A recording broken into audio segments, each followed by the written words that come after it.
You have become mightier now, stronger than ever before, wealthier, stronger. But way to go, guys. Okay, let's hop to it. So, last session, you guys, you guys did some pretty impressive stuff. You managed to complete all of your contracts across all the various factions, get yourselves properly joined up, earn some renown, earn some coin, and properly funded and completed penthouses. You properly funded them up. Um, and this place that you guys have decided to call your home is called Le Pro du Platine. Le Propose de Platine. And it was a hit with the Syrian crowd. People came in, were loving it, having a great time. Um, and that reminded me before we do anything else today, because you guys had all kinds of visitors, met with some people, had a good time. What's most important is we figure out how much money you made. You're not going to make this much money every night, but considering it was opening night, I'm going to say you guys did a little better than usual. So let's go find out how much money you made. Let's see, where are you? Running a business? Ah, man, where are you? Artifacts, epic rooms, world tables, magic items. Sorry, one moment.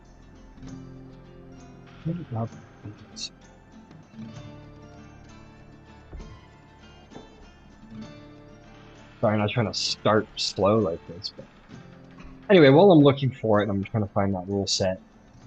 You guys, yeah, have a very successful first night. Meet some strange people. Seem to have made friends with the local urchins, and yeah, that's it. You run the business. You impressed your factions.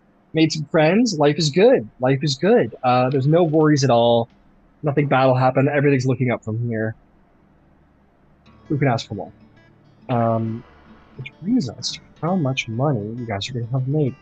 So your usual expenditures for services. Gonna see here, services.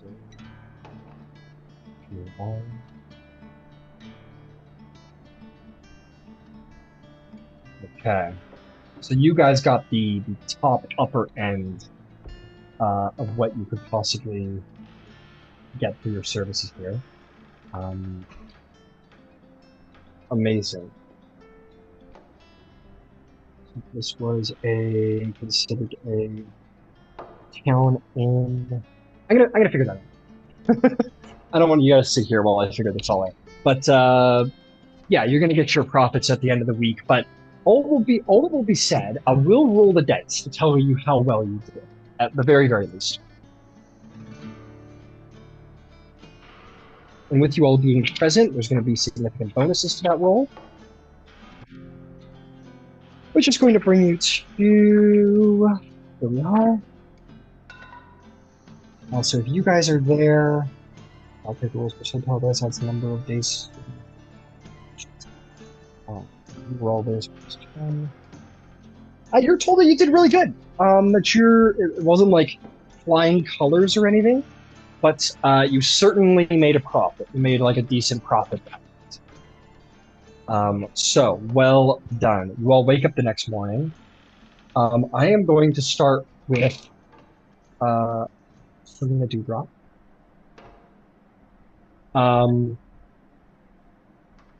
Kitty's still nowhere to be seen. The cat's still running about. But there is good news. One of your servants hands you a note. And that note is from Conadon the Hammer. And it basically says, you run a good establishment. It was a great time. I will have to be back. Now to business. We have more work for you and your companions, if you are still prepared to be red hangs. And that's pretty much it. Basically inviting you to return if you are ready for more work. Cool. Nice.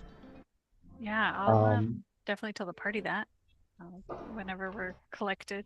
Are we at breakfast or something like that? yeah, we'll say that you guys make your way into like the club. You make your way into the Repose de Patine. And like it's empty now because it's a nightclub, basically. And yeah, there's like a nice table all set up for you guys to like share breakfast like right in the middle of the dance floor, while the place is like kind of being set up for the next night. Nice. Awesome. Well, everything went Big right. bosses. Everything went well as far as I saw it. You guys see anything?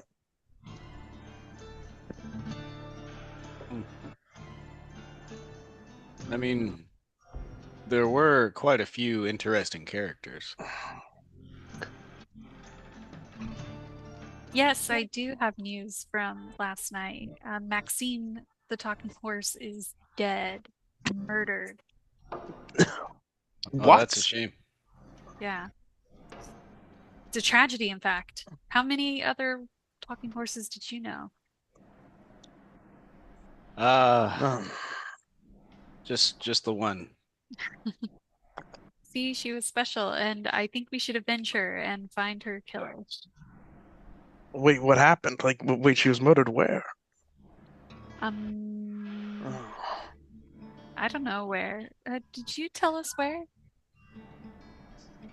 Somewhere in Loradura, Oh, some okay. back street. Shit. Hmm. Shit. What was the manner of the murder? Do I know that? No. No. I don't know. We'll have to look into it. The City Watch is already investigating, and maybe we can use our connections to learn more about what happened to Maxine. Maybe we should. Hmm. Yeah. So were you close to this talking horse? Yes, the best of friends. Okay. Very near and dear. Oh, We cool. we met the horse one time, Darwin. She must have made a hell of an impression to be best of friends. Wow, like what are we waiting for? About That's as what I'm good, saying. yeah, about as good of an impression as a talking horse first impression could be. Yeah. Well, she was curious about my home, and I got to tell her all about it, and that always makes me happy. And I'm actually pretty sure we established that we were friends. Um, literally, I, I seem to recall. Literally. Literally. No, literally. I'm not I want saying she the. wasn't your friend. It seems you have the long face. Do I?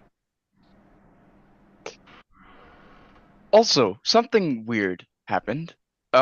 This guy flashed into the bar He and he flashed looked the around. bar. No, he Oh, appeared sorry. into the bar My bad. and looked around for a minute. I looked really shady. I said his name was Hallister Blackcloak. Does that ring a bell to anyone? No. No, I'll make a check. probably a fake name. You don't know who that Okay. is there. Can I just generally describe the person? Yeah, sure. Yeah. Um, um, From what I remember, it was like a human human, wizard, like shady looking. yeah, human wizard, kind of like a crazy look in his eye, a little pale. It was tough to see. I mean, it was like dark. It was like a nightclub. Like you don't have like a perfect description of him, but he was definitely like this like um long kind of unkept hair, pale human. Um, I wouldn't say like old, but like a little past middle age.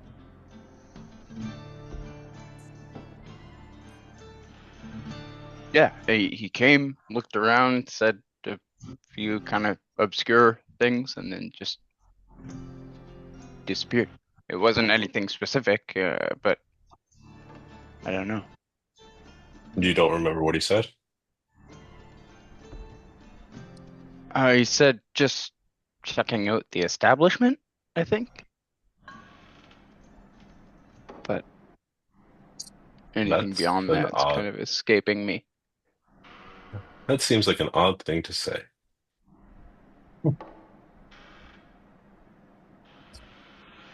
He just popped in and popped out. That means he must be a powerful magic user. I would agree. I haven't seen anything like it personally. Well, someone to keep an eye on if he comes back. Yeah.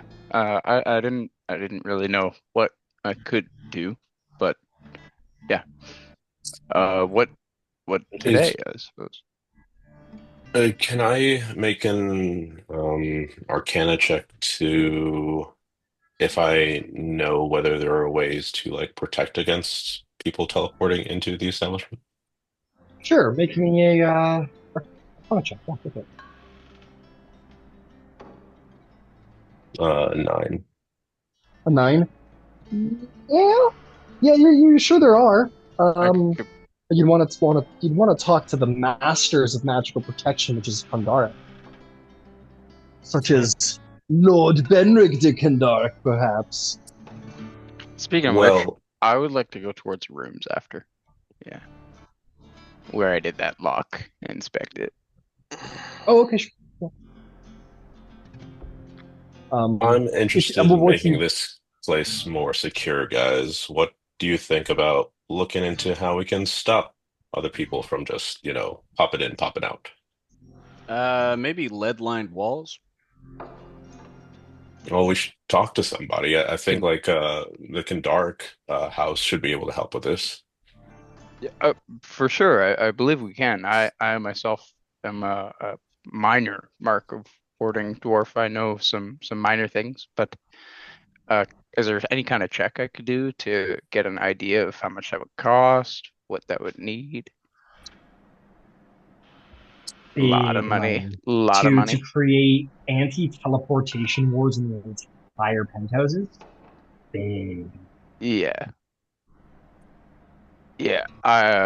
like thousands of gold pieces, Yeah. thousands of dollars. Darwin, I unfortunately think that's far beyond our means for now. Even protecting a single door for a day drains me. Oh, okay. So back to just increasing your income then. We can try and secure in other ways, but I think if people are strong enough to appear anywhere, they can appear anywhere. Huh, except for our Gundark Vault, but that's a separate. I think they have access to a little bit more platinum than we. I'm sure that is exactly it. What have you, Viotelli? What did you think of the opening? I thought the opening went just fine. Yeah, somebody with that kind of juice popping in and out, really, to be perfectly honest with you, doesn't bother me at all. Why? And the reason is if we have anything of that kind of value, we shouldn't be keeping it in the house. Hey, I hear you, but I can't just keep me in a vault, and I value me.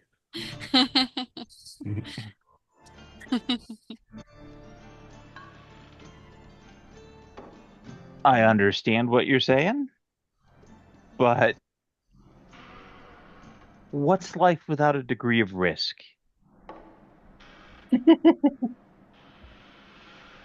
Fair.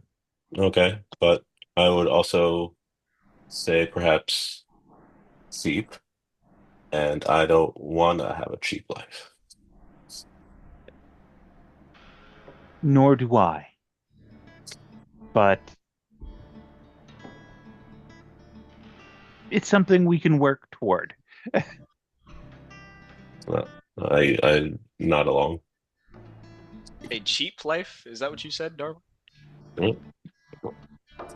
If life can just be like obliterated in front of you and in the matter of an instant, I mean, the people who can defend against that can afford the wards to keep safe from those things. They value their lives. They've put a high price on it, yes? Well, not to put pain in a random conversation, no one is safe from what took place during the morning. So ultimately, nowhere is safe. So you make it more difficult, so it's not an easy target, but there is no foolproof. At least that's Uh, my takeaway from that particular bit of history. I just I shake my head but look down, like kind of conceding the point, and then I'll say like, I really wish I could use alcohol.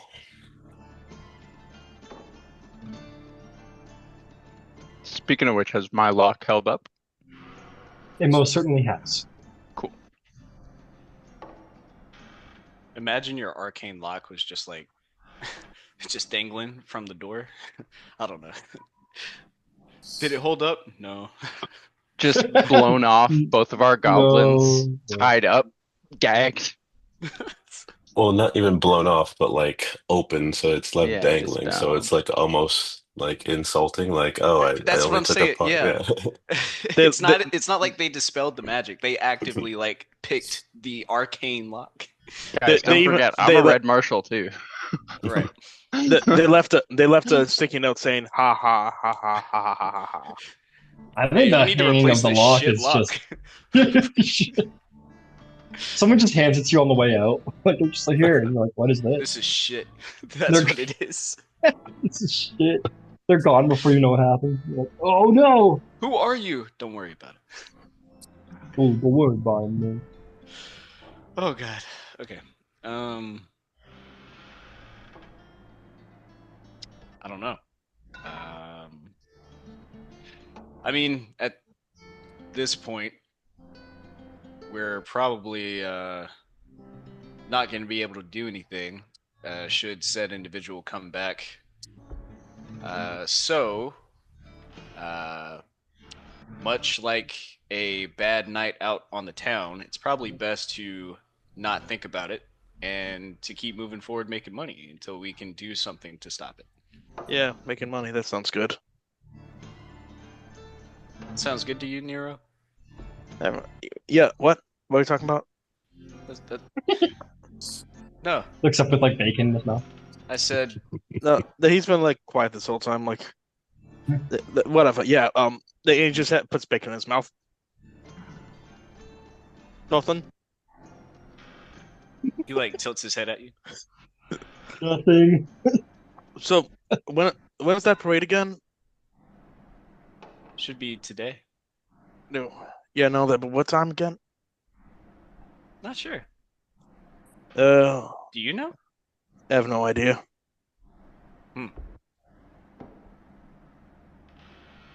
What? Mind us.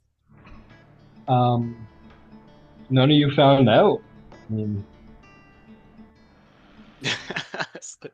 There's not like a We'll go down and take a look at the newspaper. I'm certain the bodega's got something. yeah. Let's go Can we down and check ask. the want ads while we're at it in the newspaper? Help wanted ads. Mm-hmm. Okay, sure. Do you know which way those three kids stayed last night?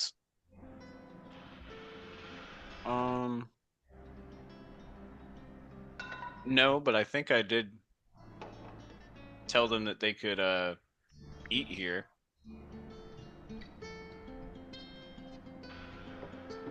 Well, yeah, As I'm long sure as that, they learn their letters. yeah, I'm sure they'll show up. Mhm. Oh yeah, who's teaching them that, by the way? Yeah, that's a good question. I think you said the bookstore owner, maybe. That sounds convenient. Did you talk to the bookstore owner about this? Who's the bookstore? Well, what Like bookstore? isn't there the one like just beneath the landing pad for like for the sky coach? Oh, that's true. Yeah, the little. Yeah. Oh, that would work.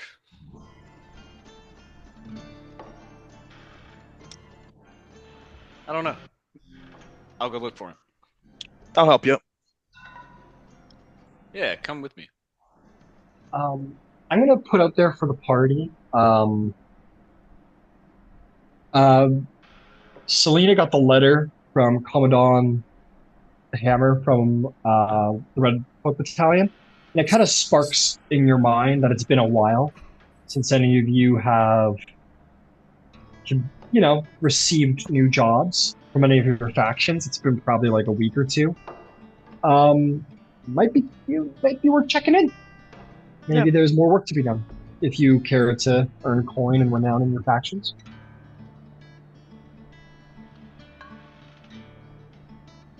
Can you do that after I look for the kids? Yeah, if you're looking for the kids, I'm helping. Great. It's not Yes, too he is. hard. Not too hard to find the urchins. You find them like running around the tavern, probably. Like you we'll just say you kind of like look in like some back corner and you like see in like the back one of the back booths. You see the three of them like sleeping on like the couches, like the sleeping on sleeping in the booths. It's like all three of them are there. Nat, Jenks, Squidly. All three of them. That's right. I make a rooster's crow with minor illusion. Okay, make up. Wait, hold on. Um, How long? Actually, hold on. Wait, before I do that, it's Tally, too do you late. want? You've done it. Fuck. They both. You cast a spell. And you're like, wait. I should No, have you let him cast a sleep. spell, and the kids are like, ah. The Okay. little tiefling boy sort of like wakes up and like fiddles with like all his arrows fall out of his quiver, and he like fondles with it until he finally gets like one prepped, Uh, and they all kind of get up. like everybody relax. It's just me and Tally. I want you all to know breakfast is ready if you want some. Uh, their eyes go big and they run over to the table and just start like like kind of over and around a lot of you, just start like grabbing food and like putting in their hands and their mouths, and kind of just like start mowing down. And I think Jenks will say, it was a really great opening night. It looked like lots of people had fun. Good job. It was really entertaining. Thank you. Wait, were you there? So you Yeah, there we were inside? there. Okay, I guess they got inside. Inside again. What hard? Yeah. Yeah, fair. Did you walk in through the front door, or did you have more interesting means? He looks at Nat, and Nat like signs at you, Tally, like a magician never shares their tricks. He nods in approval. Nice. You gotta teach me how she does that. What, this? Yeah, this. Whoa, whoa, whoa, whoa, whoa, whoa, whoa, whoa, whoa. What did I do? She drops all of her food. You're like, Wait, what did I do? I'll look to her, I'll put my hand to my chest, and I'll just do this. and she like rolls her eyes and makes a signal at you and picks up her food. You get Like you kids know that there's a parade today? They all suddenly like their eyes go wide. Jake's like, "Oh no, we're gonna miss it. The sun's already up." And they just like bolt. They just fucking bolt. Well, hold on, wait. I guess you want to follow them? I guess. I mean, I think they're okay now. Yeah, if you want to head to the parade, it's a way to promote the club. I guess, yeah. Yeah, let's go for a walk. Okay. Come here, buddy. And he like wraps his arm around your shoulder, pulls you close. It feels like everyone else coming. It feels a little forceful. Feels like Yeah. You don't seem like the hugging type. Oh, I'm not hugging. I'm directing.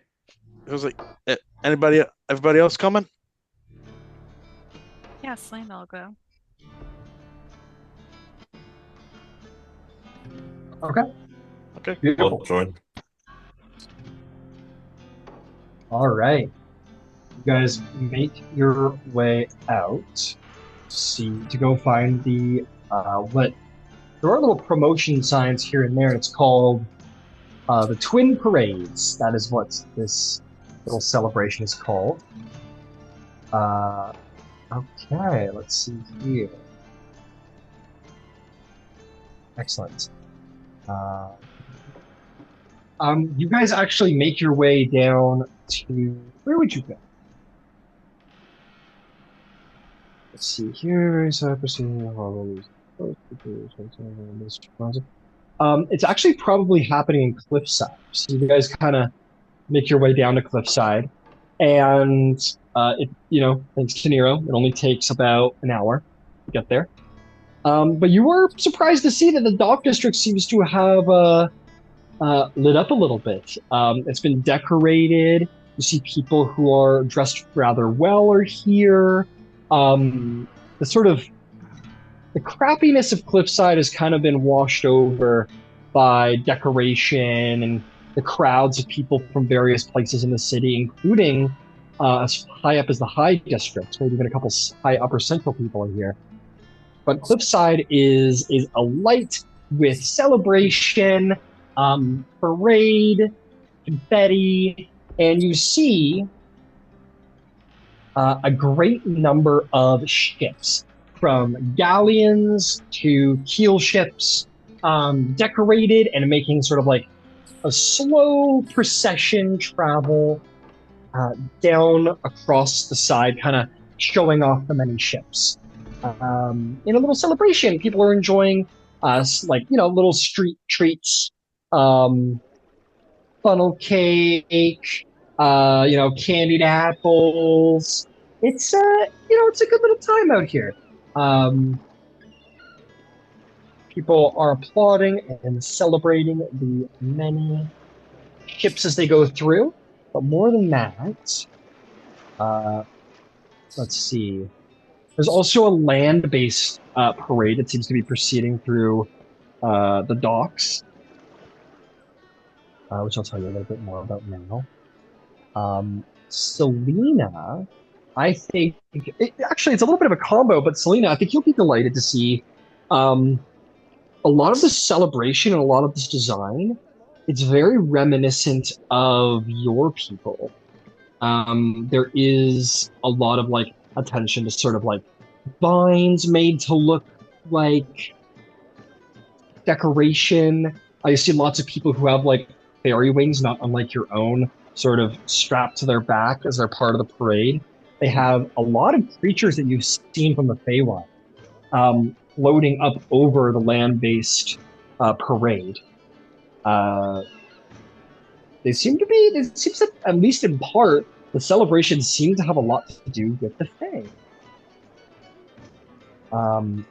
That isn't to say that that's the only thing there. You also see no shortage of like strange contraptions. You see this one like thing sort of like walk down the street and like has a little horn attached to its face, almost like a bird, and it like toots out a little and this like confetti shoots out of its nose.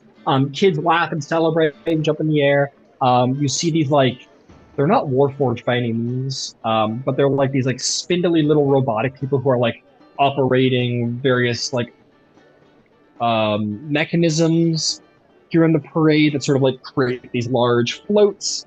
It's like the strange combination between celebrating the Fae, celebrating sort of like new technologies, musical instruments, horns. Someone's playing on a piano at one point. It's like on one of the floats that go by. I would say that there's probably a decent amount of symbology related to the sovereign host as well, Lord Benrig, you would see. They seem to be celebrating. You would know. You would have no problem at it. But they're celebrating one god in particular of the sovereign host. And that would be, let me see here. Who is it?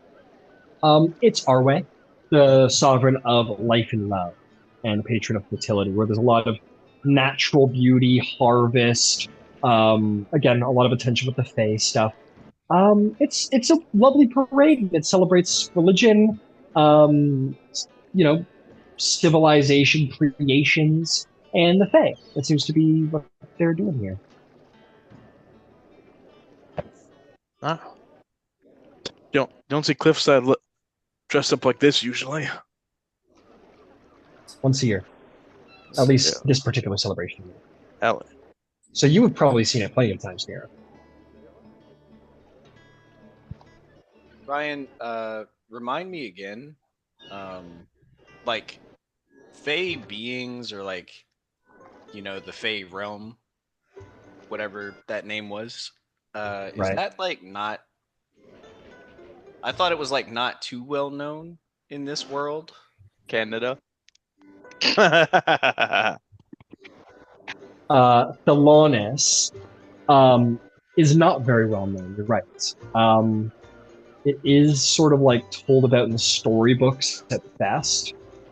But no, it's not very well known. But the Fae do exist. They do know of the Fae. It's like, you know, and like in any campaign setting, like the Feywild isn't like common knowledge, not by any measure. And it's the same here. Like people don't just wander over to Thelanis, and even in the upper echelons of Mage Society, not many people plane shift or can plane shift. So extraplanar travel is largely an undiscovered realm. Okay. So no, people don't know of Thelanis very well. So Selena and her knowledge of Thelanis is a pretty strange to all of you, probably. When we started this session, it was like the morning, like we had just taken a long rest, correct? Yeah, I'd say it's probably not like early morning. You guys had a late night, but okay, but we just had a long rest. Okay, just want to make sure I could hit the button. Yeah, absolutely. Yeah, I'll walk through. I'll maybe do like a look for like a market or something, or I don't know. Walk with everyone. Yeah, absolutely. You can join the parade if you wish. You are a cleric of the sovereign host. If you want to look for little stalls, there's plenty of people selling like little stalls. I'll tell you what, then, right? You find. Just gonna see. I got to roll for my ideas. Well, natural 20. Benrick, you're walking along. You're like, yeah, I'm joining the parade. Yeah, love and nature and harvest and all that. And you spot off to the side. You see someone selling cloth and straw dolls of fairies, and you catch an eye of one of these little dolls that looks remarkably similar to a certain princess that you travel with. One of the dolls that they're selling. Let me sneak away. All right, you sneak away from the parade. You kind of join the parade for a minute. You sneak away into the crowd, make your way over. They seem to be selling like little pixies and fairies, whether they're like stuffies or little puppets. But yeah, you find one that is like, you know, minus the hammer, is like a pretty exceptional likeness of Selena. Yeah, I'll do that. Yeah, Can I do an insight check on whether I think she would want one that looks like her or one that looks like a friend? Yeah, go ahead and. Yeah, you know what? I'm not gonna let that happen. I think that's a personal choice, Fenric. I think that's a Okay, personal well, friendly choice, 22. perhaps. I think Selena would rather a friend. So I think I'm gonna get like one that has kind of like maybe a little different like clothes, a little different hair, and then Yeah. ask if I can purchase it and come back over. And they say, of course, they're going to probably. It's a pretty. Probably takes a minute to make these. So I'll say like she charges you 5 silver. No worries at all. And I want to put out there, Benrig, the little fairy that looks like Selena. There's like a couple of them that are in the same style, and they look very much like Selena. Like it's not like very much like Selena. Like flowery princess dress, colored wings, hair, very much like Selena.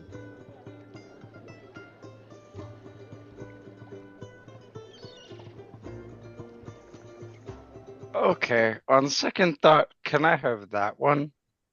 I sure. Gold for both if yours needs a friend. The correct answer is both.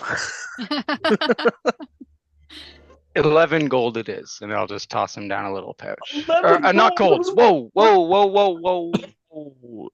Wrong campaign. Wrong campaign. My bad. 11 silver it is. This is the greatest too.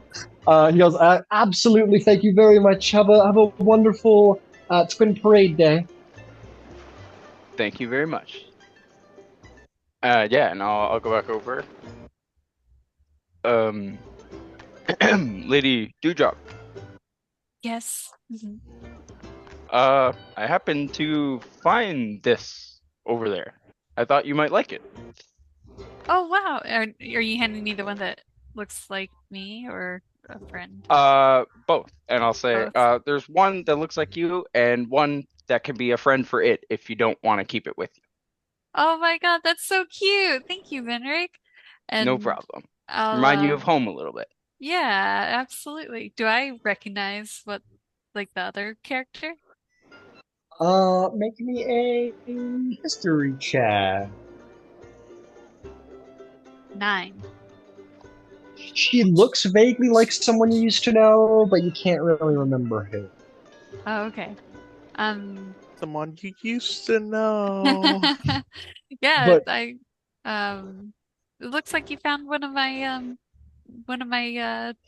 something of my likeness. I'm quite famous where I come from. So I didn't expect to see anything here. Oh, yeah, I didn't realize. I hope you appreciate it. I didn't mean to be weird or anything. Yeah, I hope it reminds you of home.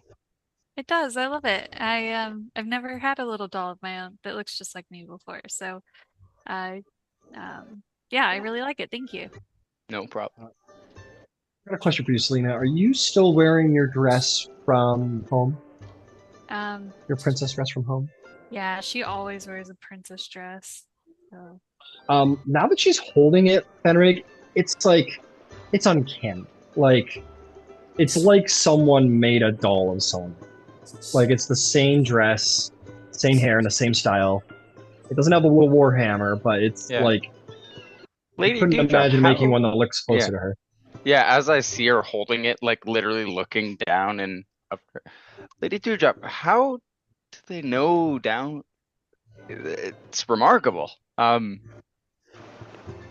Do you know how they would know exactly what you look like, or um well, I mean, like I said, I not to am disrespect your fame? Of well, course. oh, yeah. Well, I guess everyone probably doesn't know about me, but sure, certainly a lot of people do. I don't know how, I've never been here before, so I don't know how they would know. But Are we all there? I think so. Yeah. Sure. Okay. Nero will pipe in and say, maybe we should go ask him. sure, I'd love to see you selling these. Of course. It was over this way. And I'll just lead along. Okay, yeah, I'll head over to the stall. You head over to the stall, and you find this gentleman standing there, selling these little dolls, and you see he still has like another three Selena dolls and a number of others and little puppets and stuff. And you look at it, Selena, and you're like, oh, like there's at least like two or three styles of puppets and dolls here of people you've met from Falanis, from back when you were living in the Feywild. And these are all like you suspect these are probably most, if not all, Feywild characters. Yeah, I actually, I'll tell Benrig, I recognize a few of these people. I've met them in my past, and I'm really curious how they got here, though. And can I talk to the purveyor of this stall?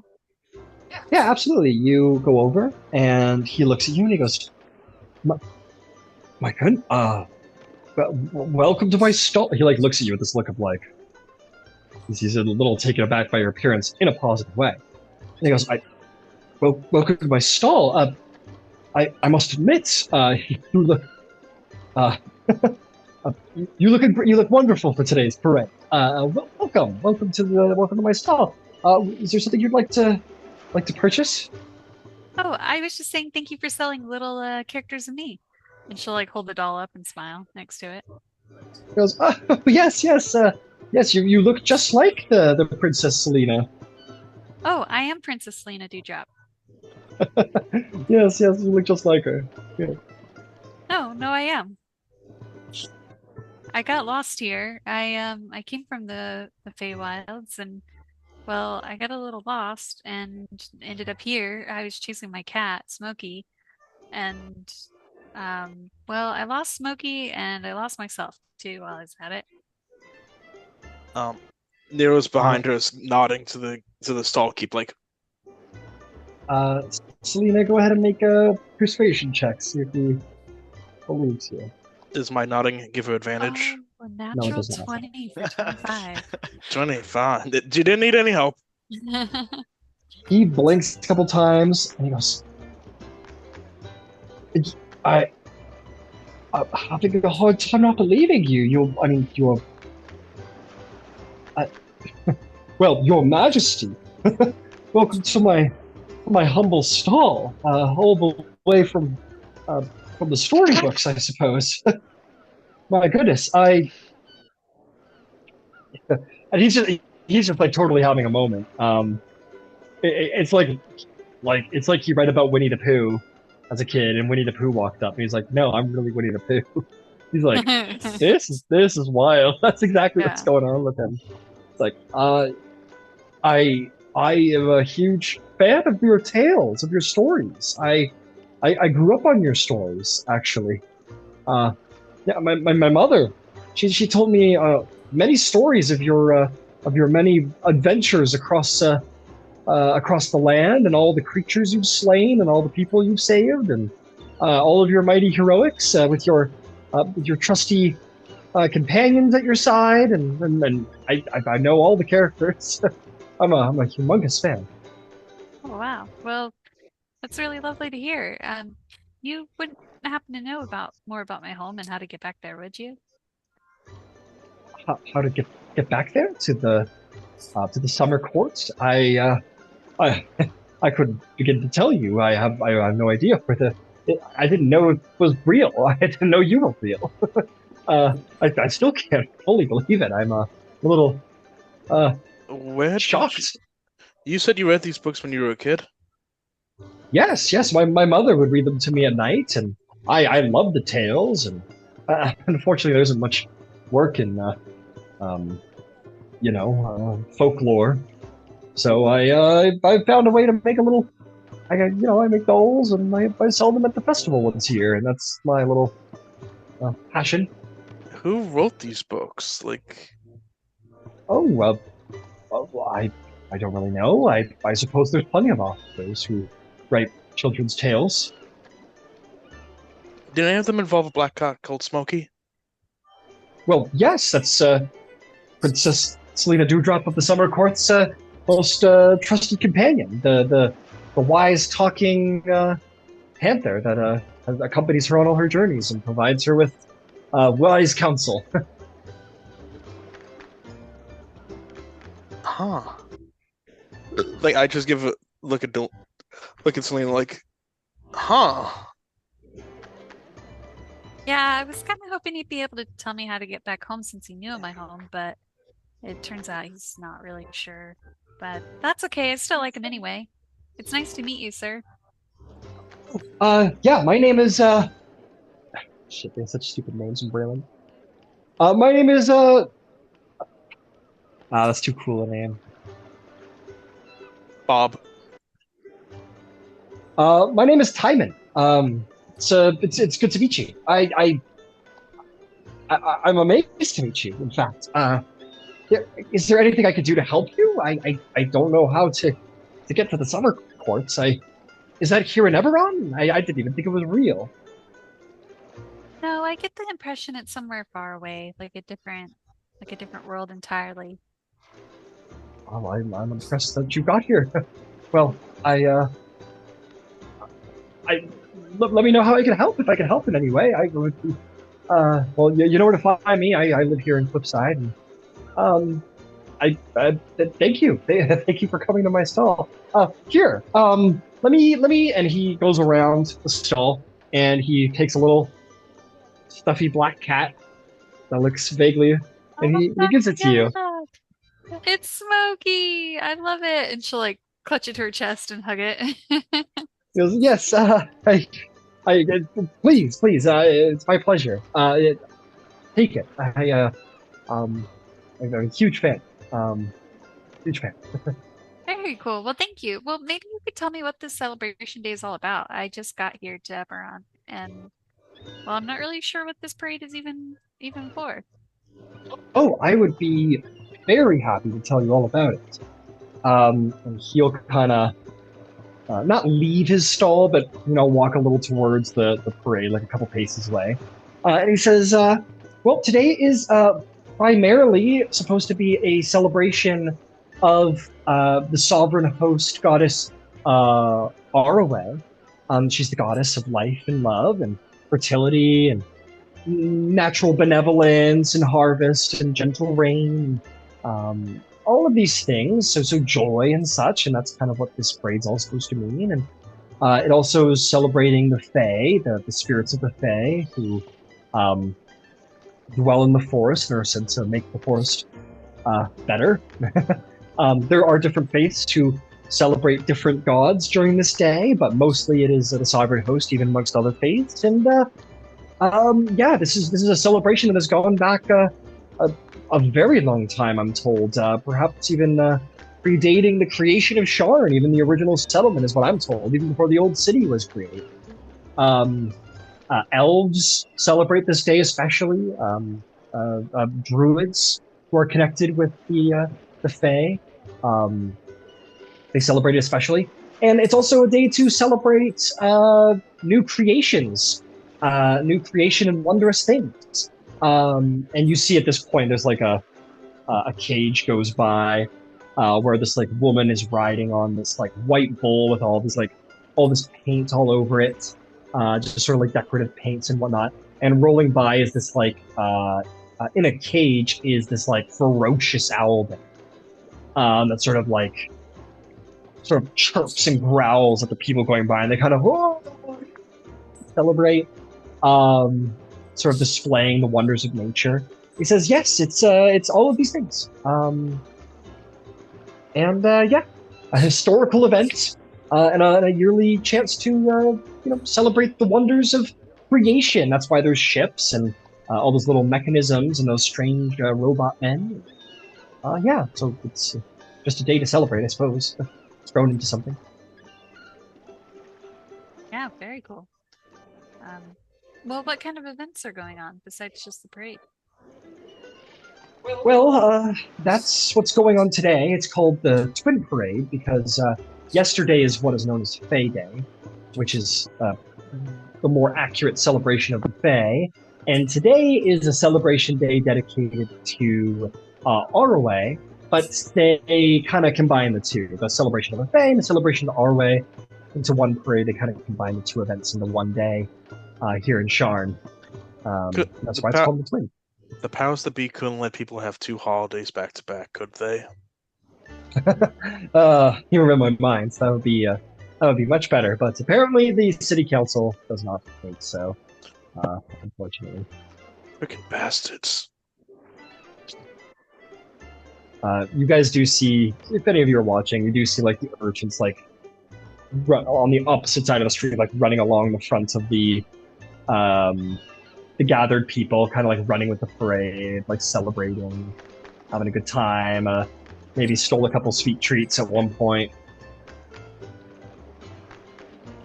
We're having a good time. Yeah, and Timon says, "Oh, I got to get back to my stall, but it was a real honor to meet you, Princess. And if there's any way I can be of service to your Majesty, please let me know." And he'll do a haphazard, like, I don't know how to bow to a sovereign.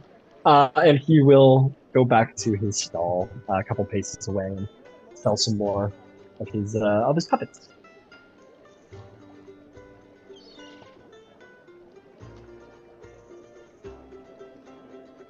Are there any stall? Oh, sorry. Go ahead. No, go right ahead. Are there any stalls where they're building the little like simple automations? Nowhere where they're building them, but you do see them like in the parade, and they're like to be very, very clear, these are like not warforged. They're like, they seem to be like mindless, like clockwork tinkerwork kind of. No, I get that. As like anyone who's like obviously created and is like showing off their creation, like their little like toy.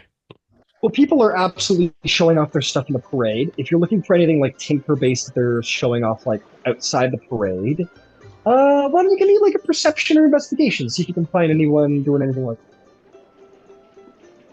Do investigation. 24. Very good. Let's see. We will say that you find this one stall where this like House Cannith Mage Right is running like a little tinker workshop, and is showing people like how to put together, like, it's just like a bunch of gears all kind of laid out, and it's showing them like how to make a clock work, basically. Not how to put together a clock, but how to make a clock and what the inside of a clock looks like. They're doing that over there. I'd say maybe there's one other person who's maybe got one of these like no, they wouldn't be doing that. Yeah, I'm gonna say that's what. I'll say that there's like one other stall where they have like little, like, almost like robotic, I don't want to say action figures, but like maybe like little owls that like are self-propelled, able to walk through like gears and magic. But like simple mage righty, like no more than like second level spell based enchantments. Maybe magicians doing like little tricks in the street. But yeah, you do see that like the skill of building is being celebrated today. Absolutely. Cool. I'll go over to the House Cannith one sounds good, but I'll go over to the guys like showing off their like owls and like, that's pretty cool. Can I show you guys mine?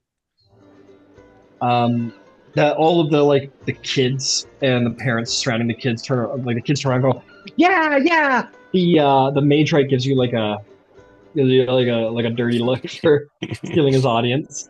Yeah, what do you do? I like reach into my bag and take out this little like automaton. Nice. It's kind of got like, it's almost a cat or like a panther shaped because I modeled a lot of the like models off of my sketches from watching Smokey move. But it's a little cat that like is kind of walking around, wobbling around, but Not too much bigger. It says that I can either make like a tiny or small one, but yeah, like Yeah, why don't you make me, since you're proficient with Tinker's tools, I assume? sorry. I assume you're proficient with Tinker's tools? Yes. Okay, why don't you make me a performance check with advantage? See how they Okay. all like it.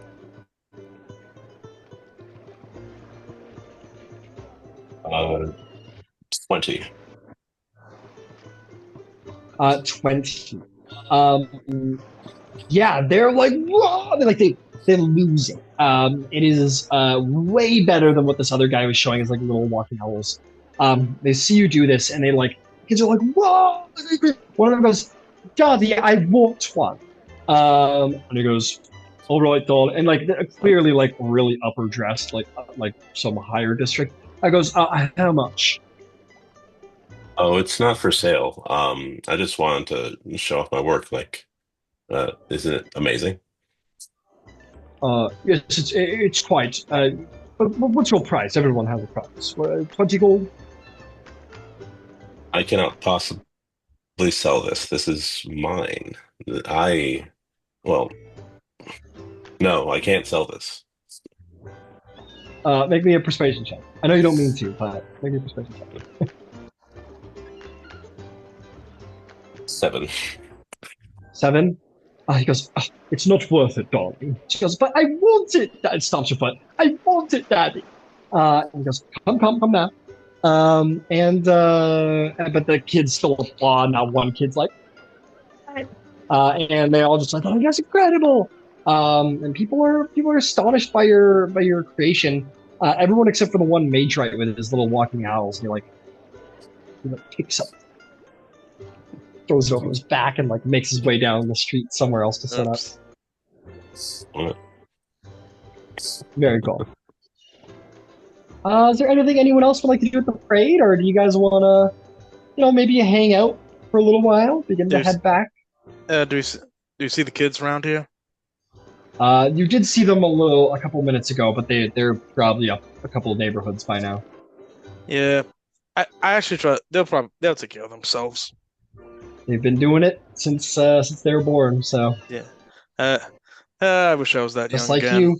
Mm-hmm. You recall all of the hungry, cold nights, and those were the days, man. You can do whatever you want.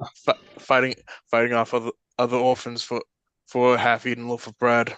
Yep, fighting off hungry dogs for like a mostly like a somewhat stinky piece of meat that you wanted. It was surprisingly tasty. Yeah, Ben, I guess on your hand. I was just gonna say, at one point, I'll just walk off on my own a little bit, just find like, I know you can't really ever find like quiet spaces in this, but one of those things where you're like in your own little pocket of space. And I'll just do a little prayer to Araway, and thank her for all of this beauty and this happiness, and wish that she bless our pub with customers and yeah. Absolutely. You put forth this little blessing, or this hope of a blessing towards your business, that it's filled with life and love, and you got a bit more of a direct line than most people, and you think that she probably could. Cool. Yeah. I'll just do that. I mean, I think this is the place to do it, and then I'll go to everyone else. Anyone have anything we can do for the day? We could go back to the Red Hand Marshals, or the Silver Flame. I'm sure would have some sort of bounty. I'd say we just enjoy the day here. I'd love to go see the Red Hand friends. The Red Hand friends. I would also. I just wanted to give a walk around of the event, just to see if there were anyone selling anything valuable. I suppose. Or Anything less of valuable value? things that can be flipped for profit. Uh, hey, if you're business savvy enough, I'm sure there's plenty that you could flip. But you know, like the parade certainly isn't selling anything of like tremendous value. These are all just like snacks and knickknacks and doodads, things for entertainment purposes, and nothing that you'd be like, oh, this is like a rock that's being undervalued that could be sold for hundreds more. Nothing. Yeah. Okay. Yeah, I guess we can head on over to the Red Hand and be motivated beyond our wills. All right. Where are you guys headed? You're headed to go check in with your factions. It sounds like. I think so, yeah. I think we're gonna go to the Red Hand Marshals first. Okay. So I'll tell you guys. Can I say something as we're walking? Yeah, of course. So, Talenta, I actually was thinking I have a business proposal for you. Seemed in Business that proposal? Yes. It seemed in that last fight that you seemed much more bolstered and strong after I, protected you with my magic. I'd be happy to do this every morning for a small fee. Yes, Of course, customary to the mark of warding dwarves. Huh.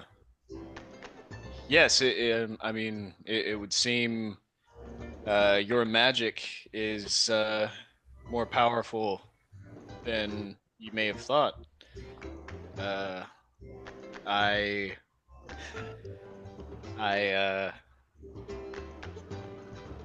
can't really move like that on my own. I see. Well, I'd be happy to help. Say, what would you say a fair fee? Say 2 silver a day? 2 silver a combat, actually. 2 silver when I have to prepare it for a fight.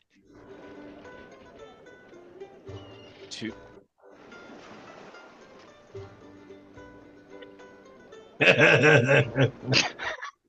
You diabolical bastard. I thought of this in the car and I was dying. You have to understand. I'm open to negotiation. My cat is invading my space.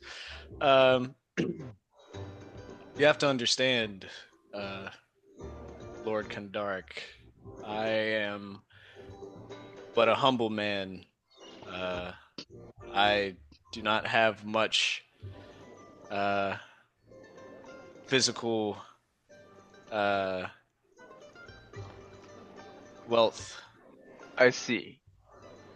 Well, in that case, being that you are quite a useful ally, I would be happy to protect you in the coming days on the promise of some sort of payout when you're able to. Are you trying to extort me? Not at all. It's completely your choice.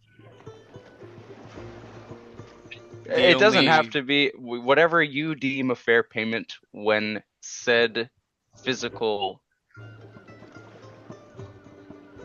accoutrement come in the way of Talenta Jones. You know, when I first met you, I had my reservations. Then I got to know you, and I still had my reservations. And now, it seems like you are everything I thought you would be. That is quite a statement. Clerics gotta survive in this world somehow. More holds are a long walk. Would you like 10% of my income as well? No, that's okay. Perhaps we'll work on this another day. if you'd like, I'm happy to do it now. I'll be all right. Thank you. Suit yourself. Yeah, And if I'm not all right, then it's on you, lordly man. To bring you back, of course. Uh-huh. Fenric says without turning his head back. He just keeps walking forward. He says to himself, what the fuck is going on with these people? Listen, man. 1 silver a day could have been a small investment in your protection. Yo, man's gonna be like fucking dying on the ground. You're gonna be like, go pay the silver, bro. I don't know. Rent is due, bruh. Rent is due. Hey, Ben. Rent is due. Hey, Benric. If Tally doesn't want it, I'll think about taking it up your offer.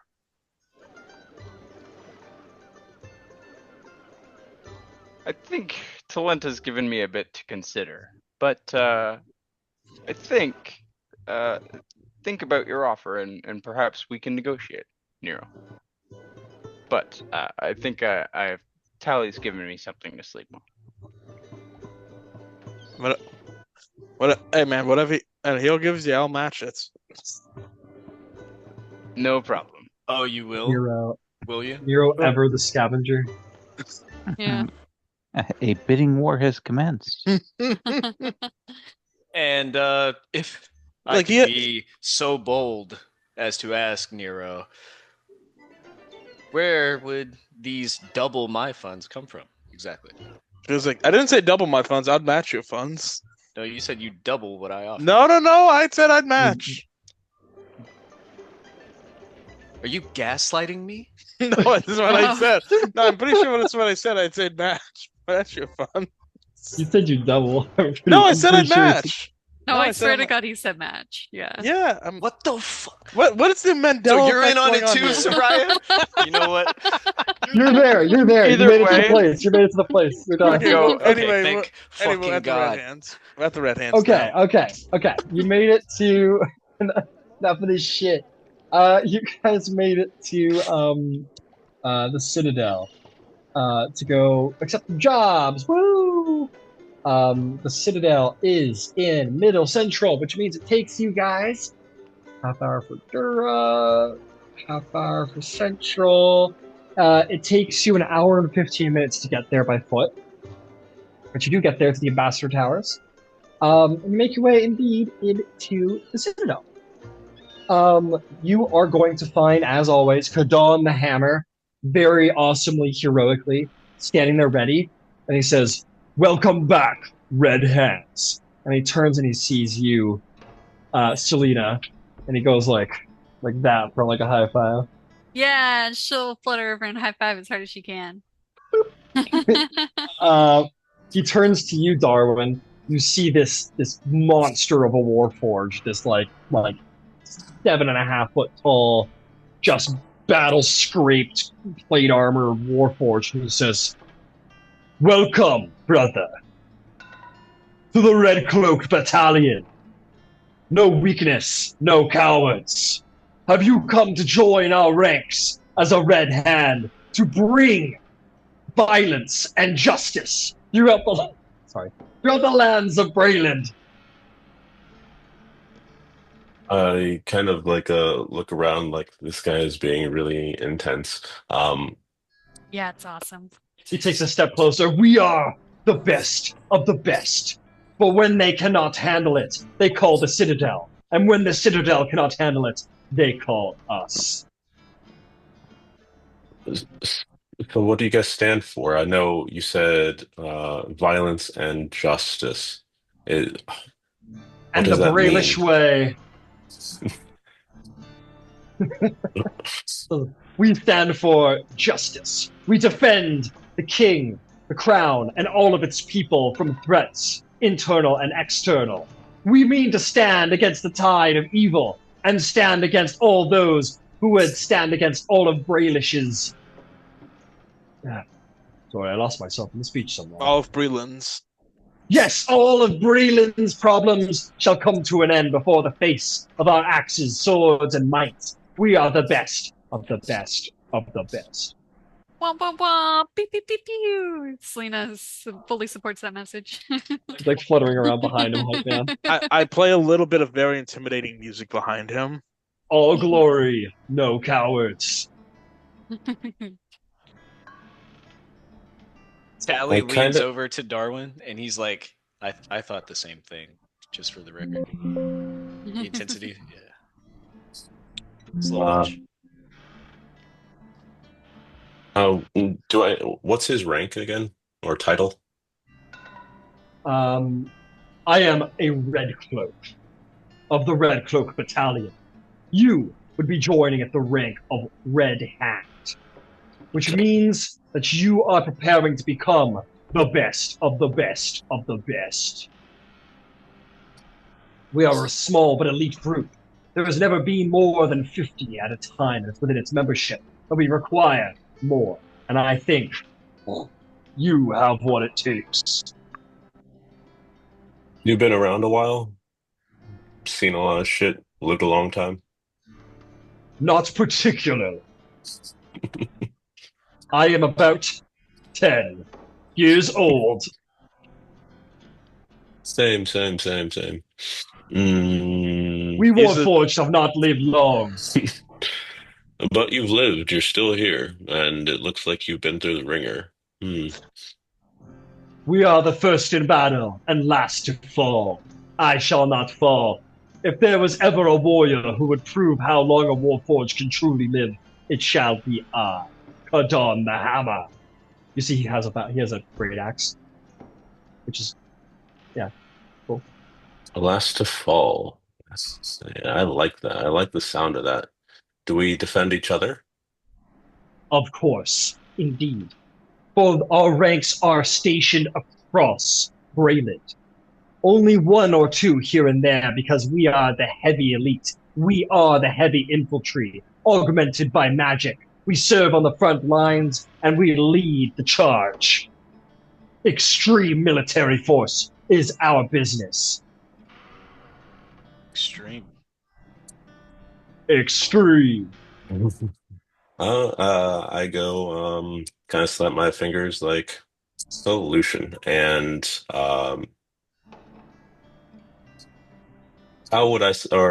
where do I sign? Welcome to our ranks, brother. He like hits you with one of those, and he like shakes your hand like crazy, like fuck. Yeah, he says, fuck, my cool WWE music's fucking up right now. The all-new Oh my god, no, wait for the ad to complete, brother. Okay, it's done. All right.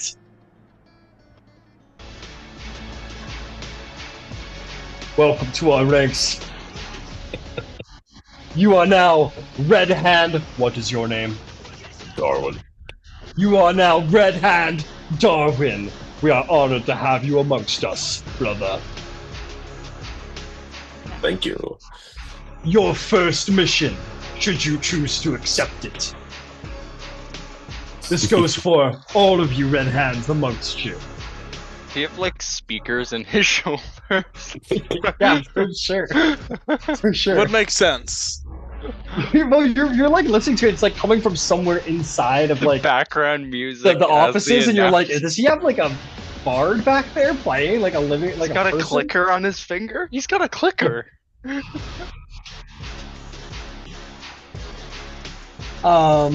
Okay, he says, let's see here, I just want to make sure I'm getting all your information right so you know what you're in for.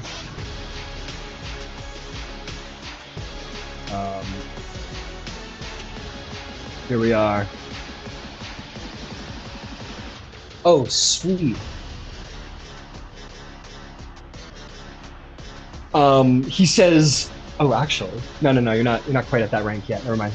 But anyway, he says, now that you are a member of the Red Cloak Battalion, you may be, if you happen to find yourself arrested, if you can get word to me, I will ensure your release under my supervision.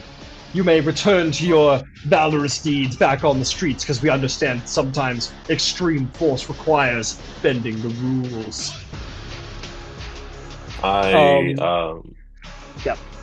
I take a rock from like one of my pouches and hand him one and says like, hold on to this. I will treasure it always. And he puts it away. And he says, next, if you find yourself needing to complete a task, we would be willing to loan you a magical item for the completion of said quest. And last but not least,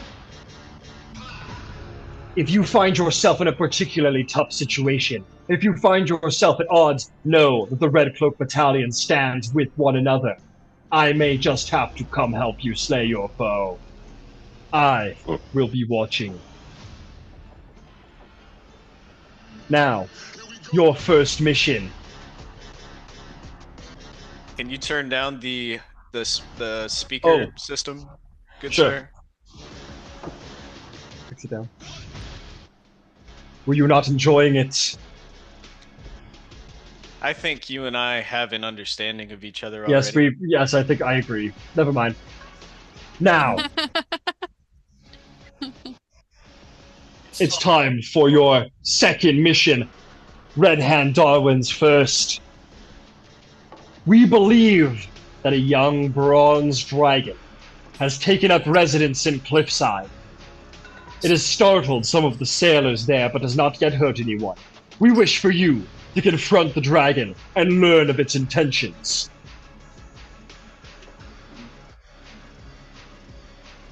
First mission is a dragon. Yes, only the best. Wow, you're starting off hot and ready, aren't you, Darwin? Well, I look over to Viotelli and is like, well, what do you say about risking it?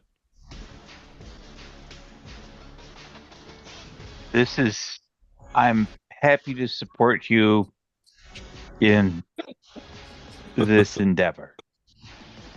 I would like to point out it is not my endeavor. You may change your mind if you wish, Lord Fjarlin. I know you also have what it takes. I am already an agent of the Brellish Crown.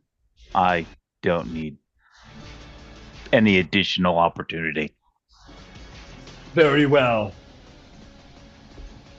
If you change your mind, we'll be here. Good luck, Red Hands. We believe in you for the cause. Remember, first in battle, last to fall. Yeah. Yeah, Selena. And with that, you guys can leave with your ears slightly ringing.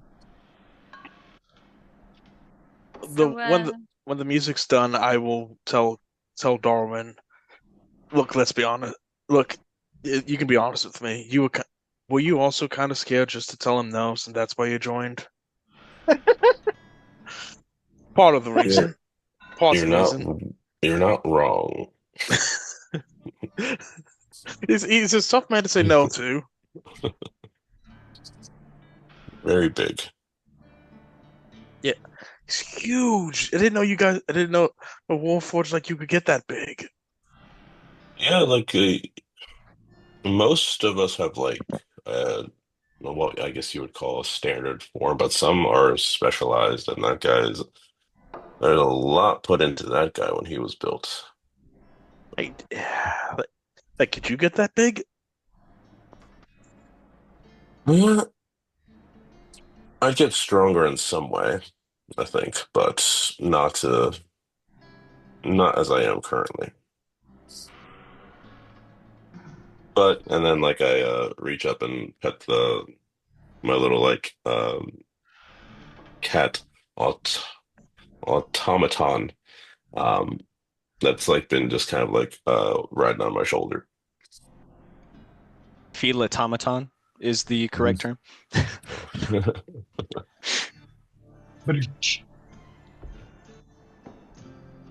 Hey, while you're here, Viotelli, do you want to learn? Do you want to get a job from the King Citadel? As long as we're in the neighborhood. Yeah, it's right next door actually, in the same building.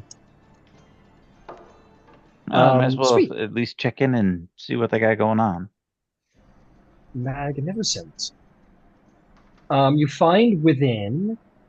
Uh, let's see here. Yeah, you find Yallister Silvermane.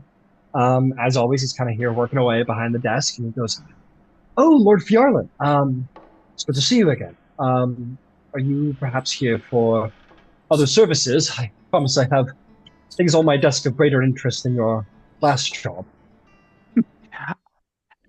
As long as they are a little bit more engaging than that last. It was difficult to wrangle enough eyes to make it through the day. Fair enough. Hope you understand. This King Citadel likes to start people off with those sorts of missions where we understand your dedication despite the monotony of the I situation. understand entirely. You end up having to take a bad gig or two in order to get yourself established. Exactly. But fear not, I actually have something I do need help with that is of a little bit more importance here. Let's see. Here we are. There is a man named Torko Swarnhold. He is, well, he's an evil adventurer who was exiled from Braylon 3 years ago for attempting to bribe a city magistrate, and he is now in Sharn illegally. We think that House Harkonnen is using him to incite violence. He was last seen recruiting Kenku in Cliffside. If you find him, we would appreciate that he isn't given the opportunity to make any more trouble ever again, if you understand my meaning. I understand clearly. Excellent. Very well. That's all I require of you, but I hope that's a little bit more up your alley. I think that we can handle this particular endeavor. The Platinum Watch will have very few problems bringing justice to this individual. Yes, justice. Well, most excellent. And if you complete this job, Lord Fjarlin, I have no doubt that we here at the King's Citadel may have an opportunity for a higher position for you, depending on how this handles. So, good luck, and we'll see you soon. Indeed. Thank you, sir. And I'll let you go. Cool. Hey, Ryan. We're just yeah, tell me. Sorry. So you know how I took the studded armor off of that murderer guy, the Bay Harbor Butcher? Yeah, the Bay Harbor Butcher. Cliffside Butcher. Yeah. Was it a just a regular set of studded armor? Yeah. Okay. Cool. Yeah. I wanted to note Tally would not have on the party all black thing with the mask anymore. He would be wearing his I would assume, yeah. I'd assume, yeah. You're back to Talented Jones, original with the studded armor upgrade. With the studded armor upgrade, of course. Magnificent. Sweet. I was just going to zoom you guys around to collect your new faction missions. If that is of interest to you all. Sure. Sweet. Zoom you around the city. So next, what would be closest would probably be. I remember half speed, twice the speed because I'm my urchin background. Yes. I believe the next closest place to get a mission would be from the Warden of the Woods. They are located in Upper North Edge. So you're going to go. It's going to take half an hour to get there, but you do come to the residence of Falconmere Estate, where you may meet with let's see, where you may meet with Melanor Fellbranch, who says, "Ah, yes, excellent time last night. I am still walking off the hang. Thank you for a lovely evening. Right this way." He takes you to the giant tree, which then speaks with a sort of sourceless voice. Jareth Falcon says, "Welcome. Welcome back, Warden Tally, and welcome back, Warden Selena Dudra." And is going to say, "I hope I am not being too presumptuous, but I noticed there's someone new in your group. Is this person interested in joining the Wardens?" Yeah, he's a new recruit. I'm sure he'd love to join us.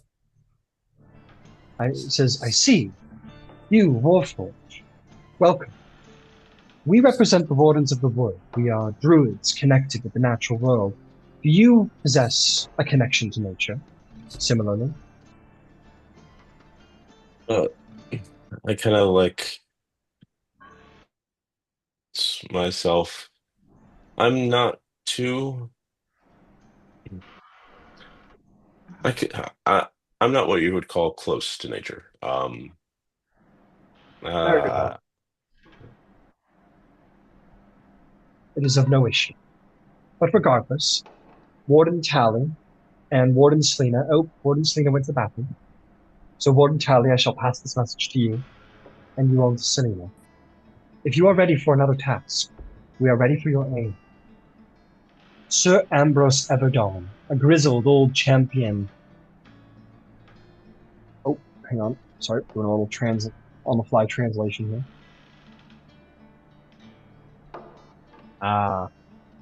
Yes.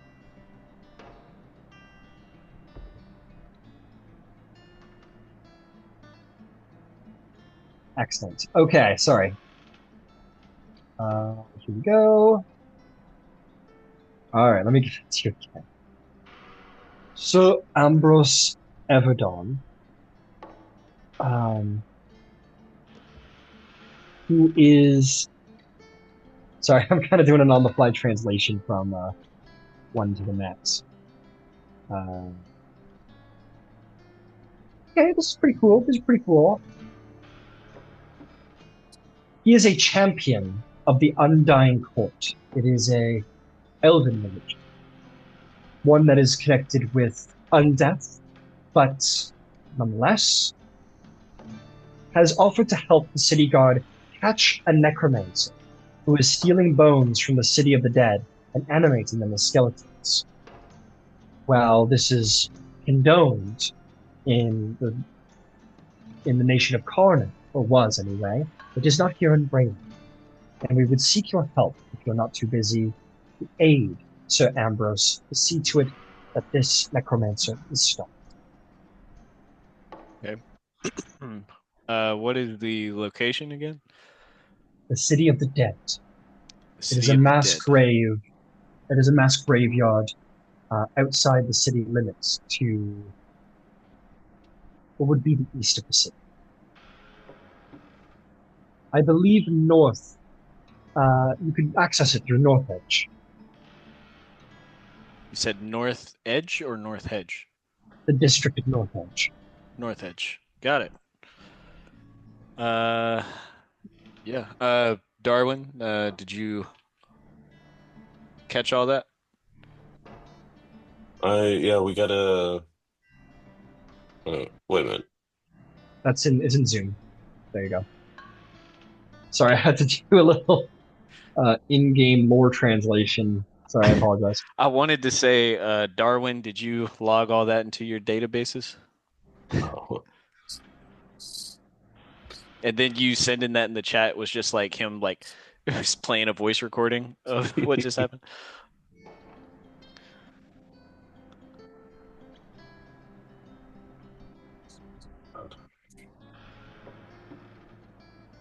Do you have the description for the dragon one by chance too? Yeah, I get that.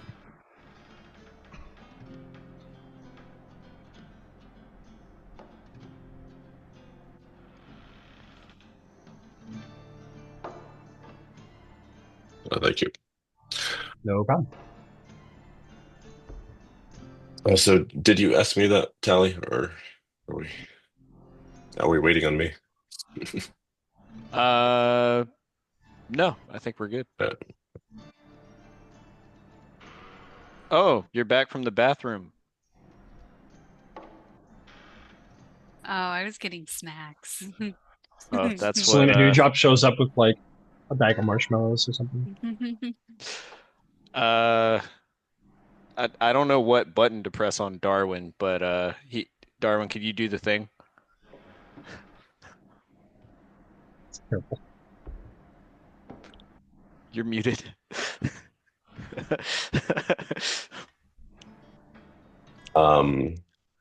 Yeah. I have my little cat creature or robot kind of play back the recording of Sir Ambrose Everdawn, a grizzled old champion of the Undying Court, has offered to help the city guard catch a necromancer who's stealing bones from the city of the dead and animating them as skeletons. Um, Sir Ambrose could use your help if you're not too busy. You had a little glitch in that last line. It's it It's a work I'm in working progress. on it. I Yeah. understand. Darwin, I that's understand. amazing. Can I pet Thanks. him? Sure, yeah. I haven't come up with a name yet, but wait till you see what you can do in combat or in a fight. I look forward to it.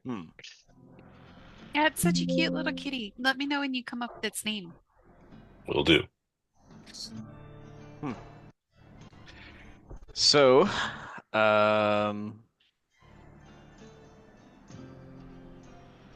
what is that other one? Oh, that's the King Citadel one? Okay. Got it. Okay. So yeah, Selena, that was the mission that the wardens gave us. So I'm particularly adept at killing undead things, so this sounds like a lot of fun. oh.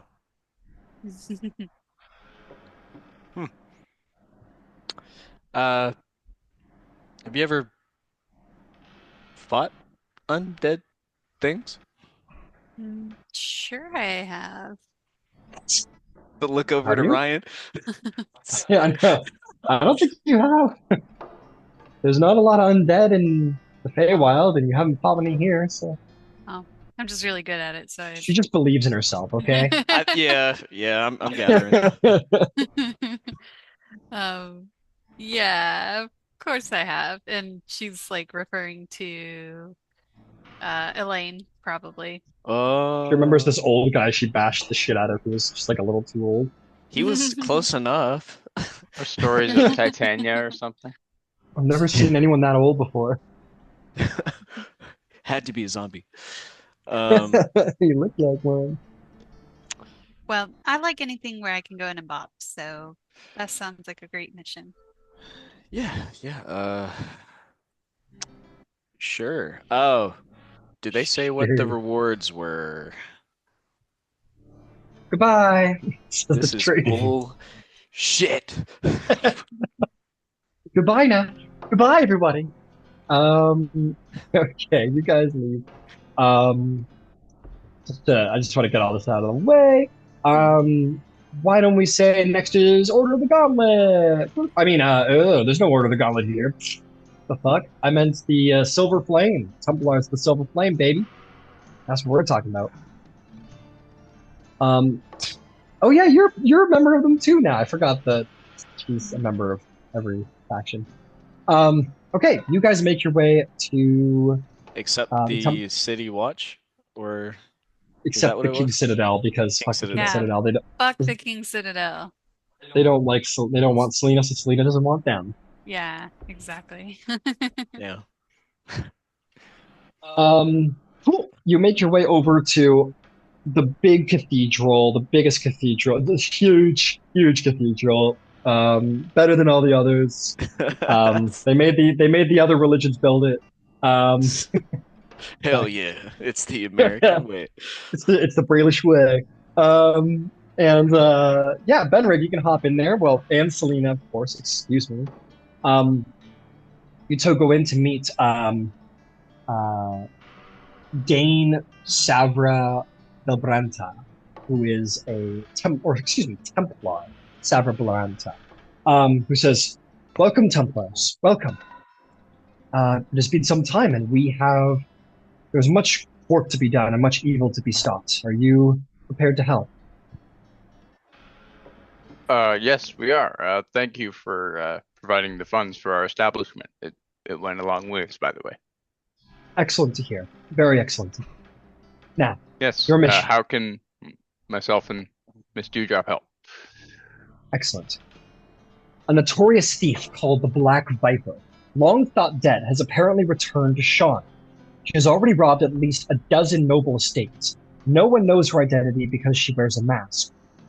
But it was reported by the Sharn Inquisitive, which is a newspaper here, is that she's a noble.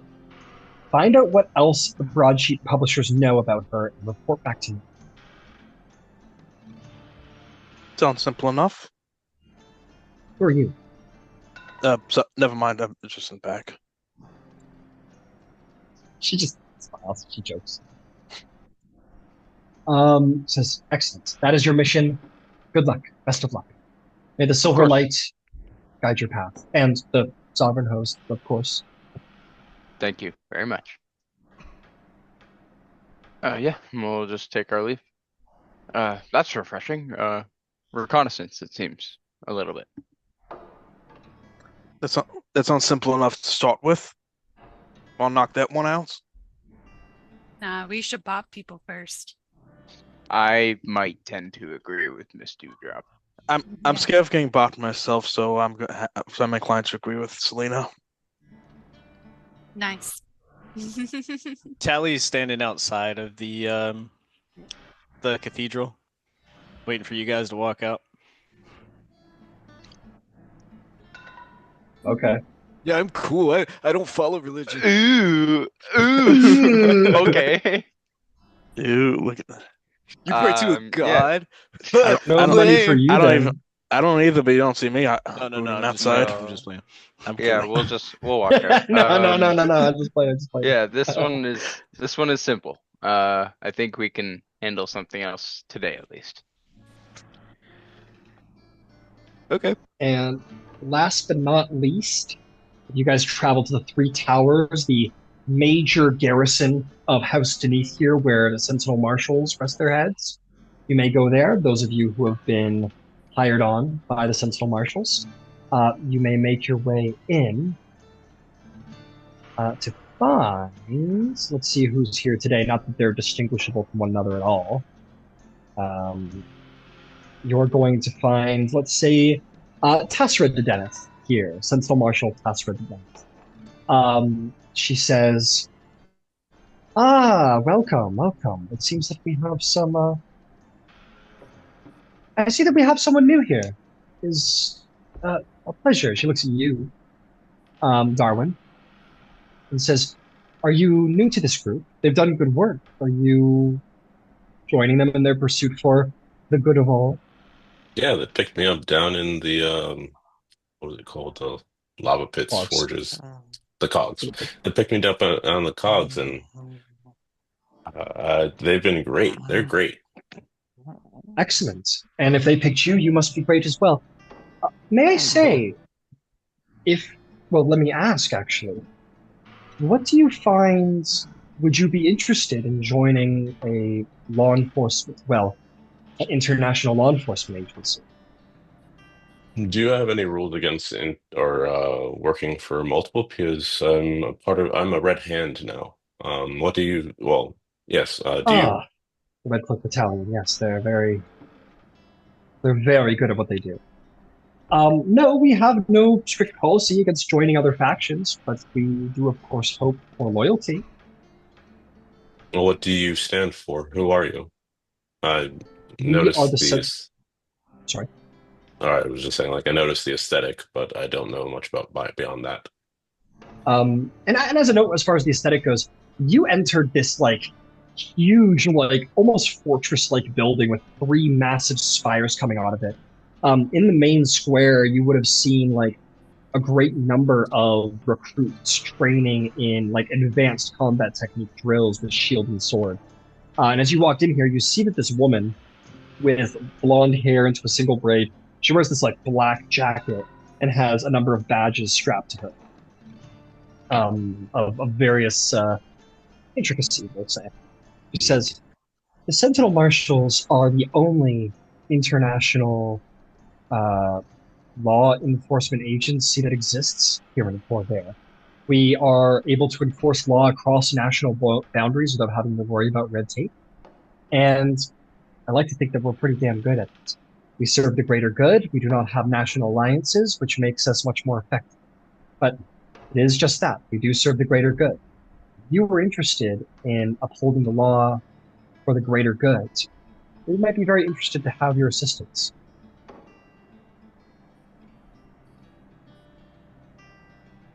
I don't know if I'm necessarily as committed to the greater good, but I'm not against it. I believe your work needs to be done, though I don't necessarily think I match or like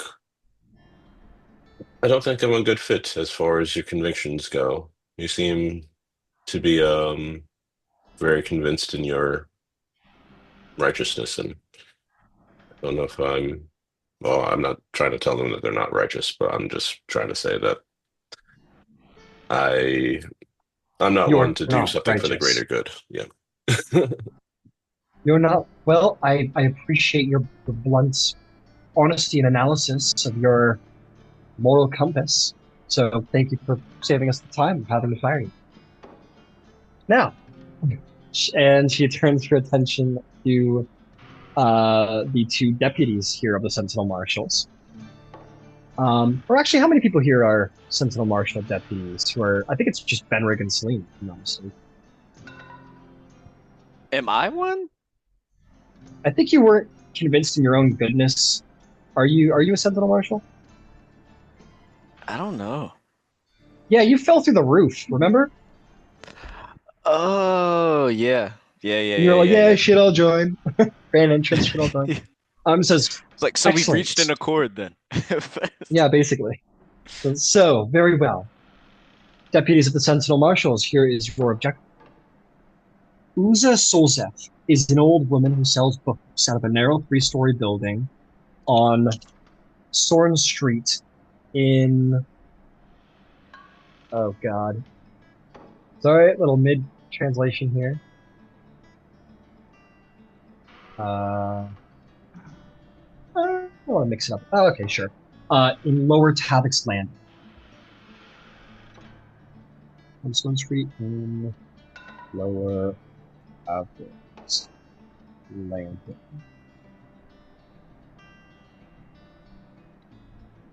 She claims to have trapped a monster in her shop and fears for the welfare of her books and her.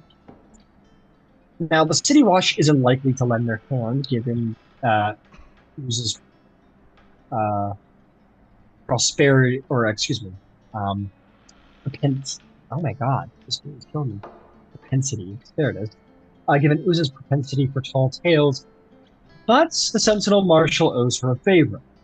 You'll find her sobbering at Belzoon's Folly, a tavern on the corner of Sorn Street and Sabar Street, down the way from her place. So, make haste. Who knows how long it'll take for that monster to get out and destroy the thing. So, please hurry.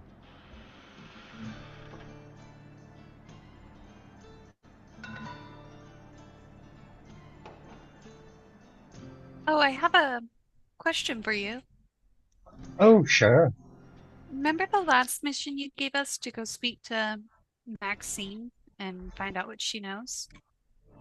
Oh, yes. Why? Have you heard anything about Maxine's her? dead. Oh, yes, no. Oh, you heard. Yeah, we heard. It's very unfortunate. She was a good. She was a great help. the sensible marshals. It's very unfortunate. She was a good horse. She was a good horse, and I want to avenge her death. Oh, I I like see. I like pat her on the back. We will. We'll find them. Um, Says, I must be honest, she is not the first innocent to have fallen in this gang war. If I may offer you, uh, Deputy Marshal, oh my God, Red Hand Deputy Marshal, Warden, Templar, Princess Selena Dewdrop of the Summer Court. I think you The got it. best, Good job. thank you. The best way to stop this violence and avenge her death is to find a way to bring an end to all this violence, and we're working on that as we speak. well, did you? Sorry, go ahead. Did you ever figure out who the halfling and the half-orc bodyguard were that she told us about? We think we might have a lead. That's all I'm at liberty to say, unfortunately. If we do this job for you, could our payment be you telling us who it is? Only if it's you two in the room. Oh, sure. She sort of looks broadly around at the people who have openly admitted that they don't have good moral compasses. Sure. I think that's a Or reasonable you three. expectation. Mhm. Oh, it is. It is. Well, Anyway, there is a woman with a monster in her home. yep, we're Up gonna to it. get right on that. We'll go evict it. Yes, that's exactly what we're hoping for. Please hurry. She'll be most upset if her books and her cat are not safe. Now off you go. Hurry. Why aren't you running? Go. There we go. Selena just it is flutters. My legs are short. Selena just flutters. It is getting late, but there's certainly enough time to evict the monster if that is your wish. Is that where you'd like to go? You want to head back to Lower Tapix Landing towards your bar? Protect the innocent. First into battle, last to fall.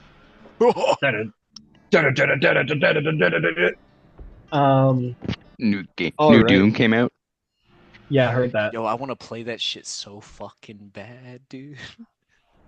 Looks like the most 40k thing that's not 40k, you know? Yeah. Get a fucking buzzsaw shield and a flail. Come on. And a skull launcher that crushes far the are we skulls and spits out the thing. We got a long haul. Boys. Yeah. It's only gonna be a half hour. Travel a half hour down to Tapix Landing. You do indeed make your way over to the corner. Yeah, you guys make your way to the corner of Psalm Street and Salabar Street and find this tavern, Felzoon's Folly. Inside, you do indeed see this old gray-haired, spindly woman who's sort of like, she's got like a little cup of brandy. She's like,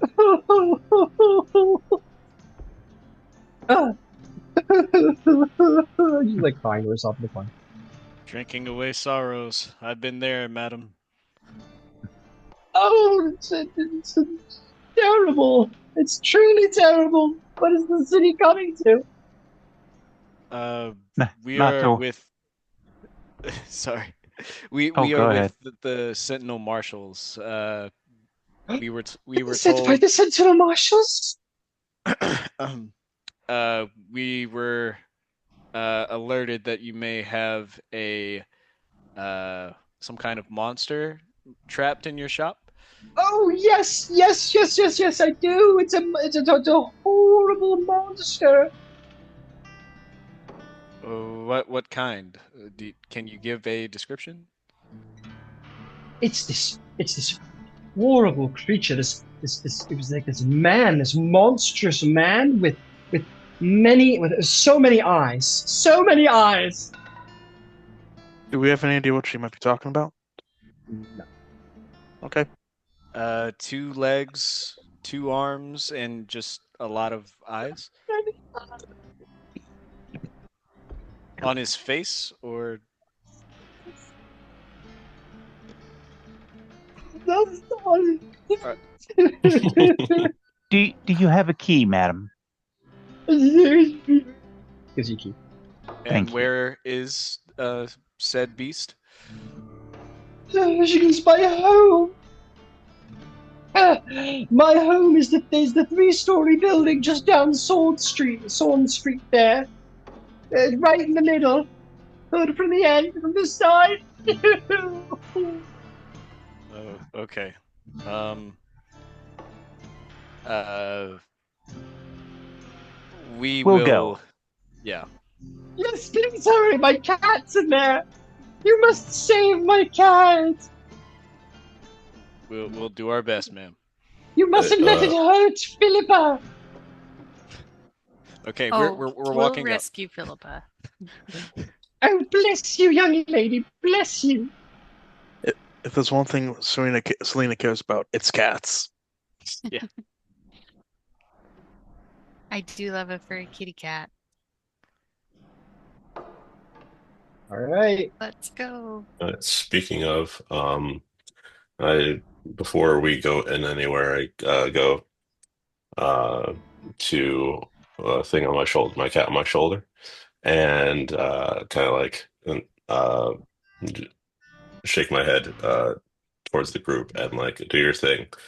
And the cat leaps off and goes down and begins to do some pulses.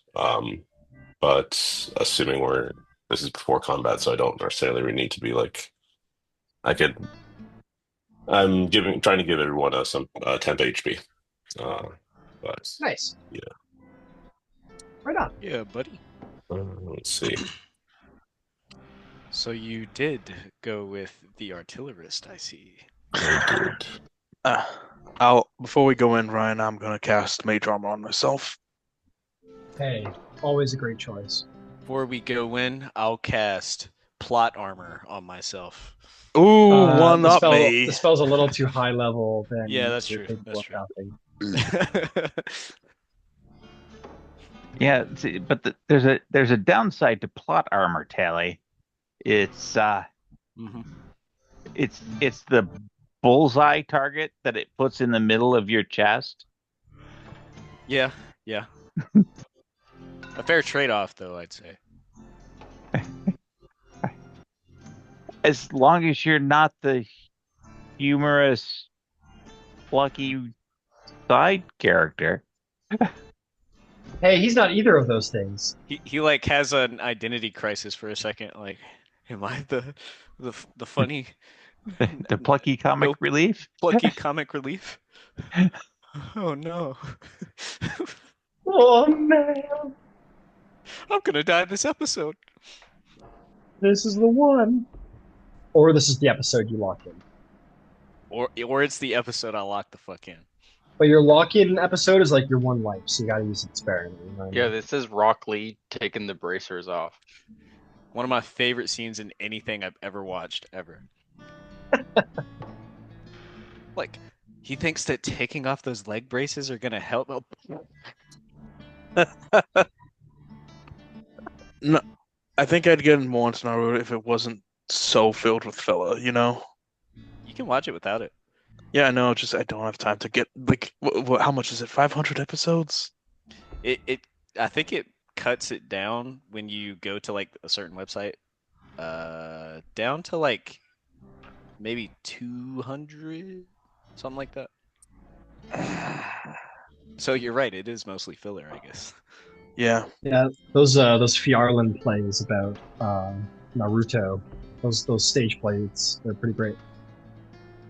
I don't know what a ninjutsu is, but it looked cool on the stage. Yeah, they're really good at practical effect and illusory effects. I don't want to get into the idea of Fjarlund having an anime branch for entertainment.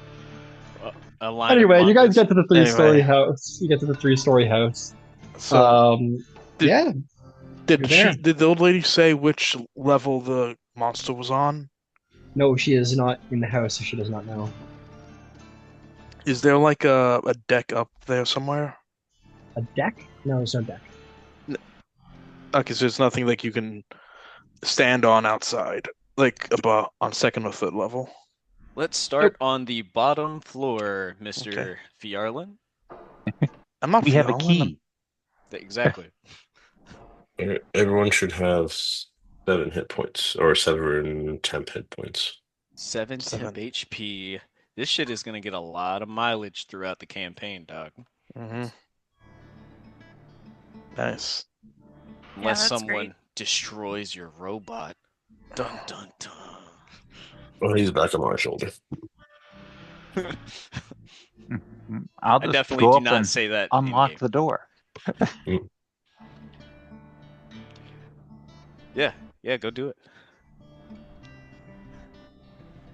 All right. You all stand back as Viotelli goes up and unlocks the door.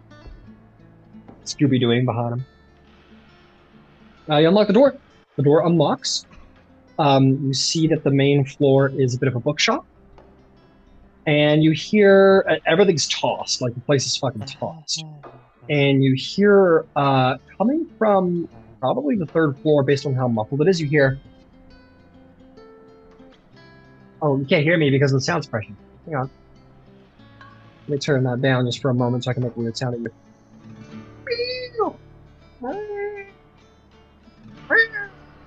I mean, just basically cat moaning sounds. There's a cat. There's an animal helpless up there. Philippa, we're on our way. And I call it out loud. Okay. You do so. Is there a Now window what? that Selena can fly up to? Sure. We're on the third floor? No, not on the third floor. Oh, okay. First 2 floors, yeah. I presume you're already all inside? Yes. Yeah. Oh, yeah. Yes. Looking for the stairs going upstairs. Who wants to Easily go in? found. Make your way upstairs. What's the marching order? Yeah, what's the marching order? Clean will be behind Viotelli. Okay. Who's in front of you, Telly? I thought he was in front. I'll sprint Oh. past Viotelli. Oh, okay, sure. Are you in that And- much of a hurry to get your ass kicked again? No man has ever slain Tally. Only Who's Tally behind- has slain Tally. Who's behind Selena? Oh, in the very middle there, yeah. Okay, who's behind Benrig? I'm fine being behind Benrig. All right, there's the marching order. Nero's at the back. Mm-hmm. All right, make your way up to the second floor. That's the second floor. You hear it getting louder now. Oh, you can't hear me. Meow, meow. You hear cat sounds coming from upstairs. Up on the third floor, you do see that like one of those attic ladders has come down, leading up to this dark attic.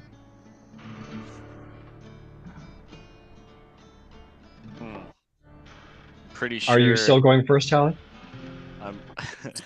How dark Mr. is it? Front of the marching order? It's How pretty dark. dark are we talking now? Pretty dark, bro. Is there any Fucking like junk or anything nearby? Some small throwable. Sure, and the place is tossed. Yeah, sure. I pick up like a shard of pottery or whatever, and like grasp my hands around it, and I'm able, as like a class action, to make it like emit light. No. So I do that, and Is it Oh, dim light or Neutron. bright I light? have an idea.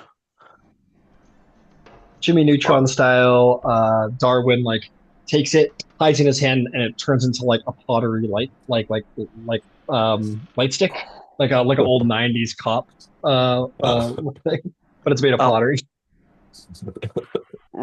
Ryan, as we're going Yeah. upstairs, I tell the others I've got an idea. I won't try. I'm gonna use minor illusion. I mean, I'll ask them. What if I use minor illusion to make cat noises? It'll either lure off the cats or lure off the monster. Sure. Could work. Okay, that's 2 votes for yes. So I'll take that as a yes. I I'll start get doing ready it. beside the stairs. Okay. I start making louder cat noises, Ryan. with the final illusion. Tell me when you guys want me to toss this up. Or maybe I should hand it to someone who can toss better, has better aim. I'll I just have excellent go aim. look.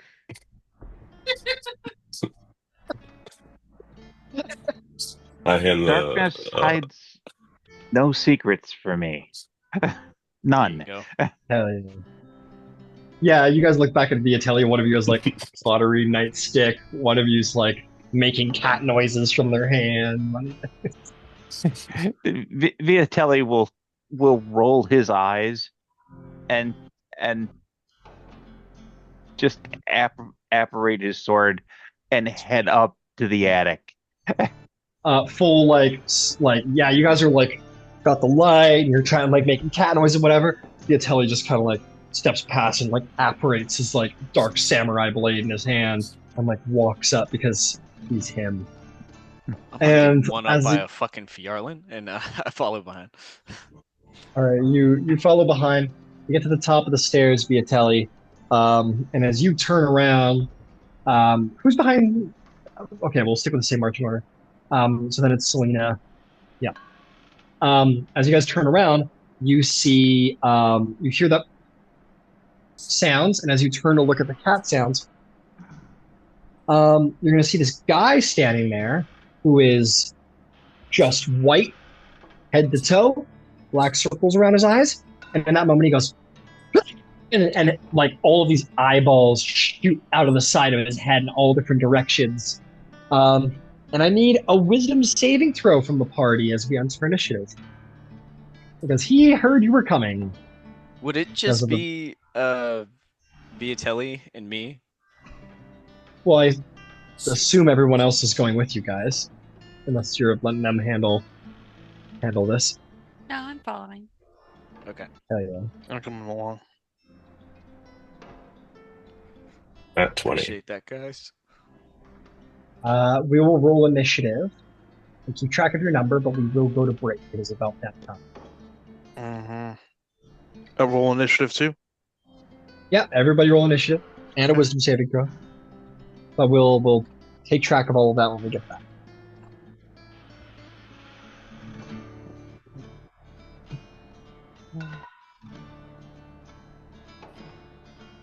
I roll a 1. All right. It's time for you all to beat the shit out of me. Okay, who rolled a 20 plus on their initiative?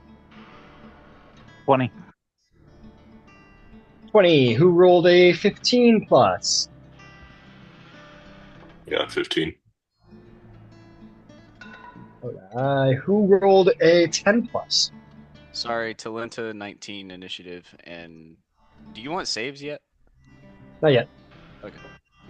All right. 10 initiative for Benric. Initiative. What'd you get, Selena? 11. What'd you get, Nero?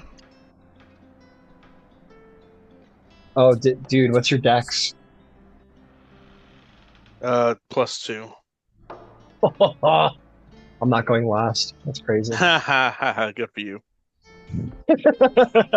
All right. I think quite fittingly, Viotelli, you're going to start us off. What'd you get on your wisdom save, my friend? 12.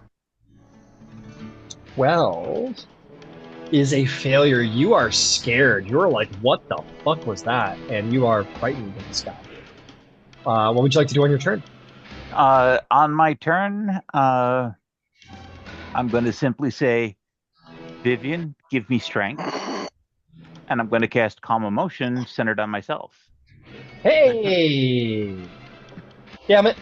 That's smart, dude. That is pretty. That was I've pretty never tight. seen that done, And but it it's makes so a much sense. 20-foot radius sphere, so probably it's going to grab everybody. That's most certainly going to grab everybody. So in this moment, you're all like Scooby-Doo style, like. And Viotelli's like, give me. She says this name, Vivian, give me strength. And as he says that, suddenly you're all like, oh, I'm not kind of scared anymore. Oh. And the guy with like all of the like, basically he's turned his like hair into like eye stalks, and he's got like all these eyes shooting out of his head in all of different directions, and he's like,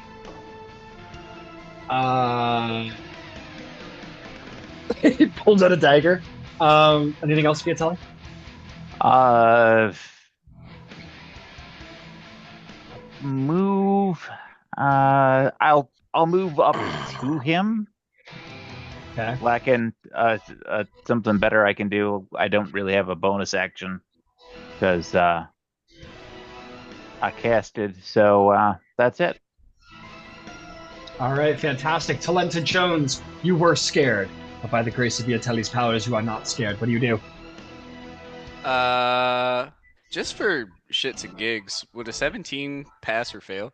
Oh, that'll pass easy. Okay. I would.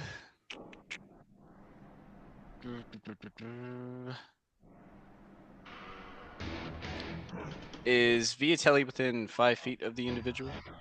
Sure is. Okay. Can I kind of see the guy, like, from where I'm standing? Sure can. And is that a distance of about 10 feet? Exactly. I'm hit him with the whip. All right, with it good. Real good.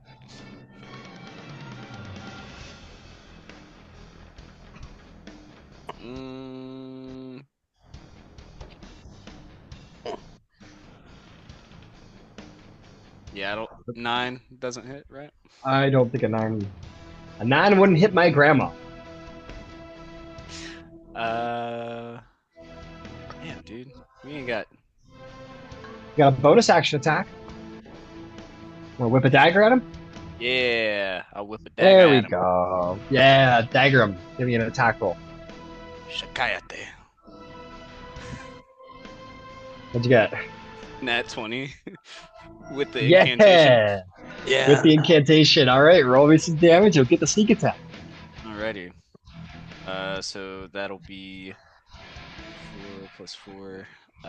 Verbal component. 8. Yeah. So 8, and then I'll roll the d4. Another max damage, so 16. And now my.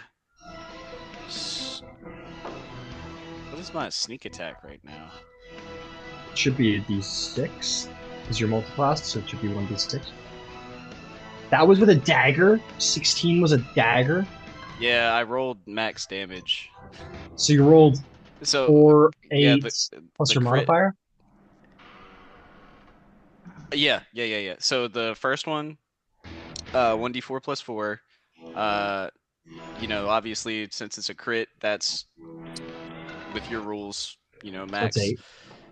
And then I rolled a 4 on the 1d4 for the second roll. And yeah. So Hang on. 8 plus 8, 16. I think we might have a mistake here. So you rolled max on your d4, right? Oh, my bad. You don't add the modifier for that, right? No, you add the modifier. So this is what you do. You got a d4 plus 3, right? Mm-hmm. You roll the d4. No, d4 plus 4. Oh, yeah, d4 plus. Oh, I'm looking at the wrong sheet. I apologize. So d4 plus 4, yeah. So that's 8. And then, but a 16 is still high. So then you add an additional 4 on top of it. So 4, 8, 12. So 1d4 plus 4. You roll the maximum, which was 4, so that's 8, right? And with the crit, you add the maximum possible roll of the d4. So that's another 4. Yeah, right. So okay, 4, so 8, that's the thing. Okay, so you don't add the extra modifier. Yeah, modifier isn't that, included when that full one. Okay, yeah, cool. So that would have been 12. Got it. So Cool. 12. No problem. And it's just 1d6 still, right? Yeah. Just 1d6, yeah.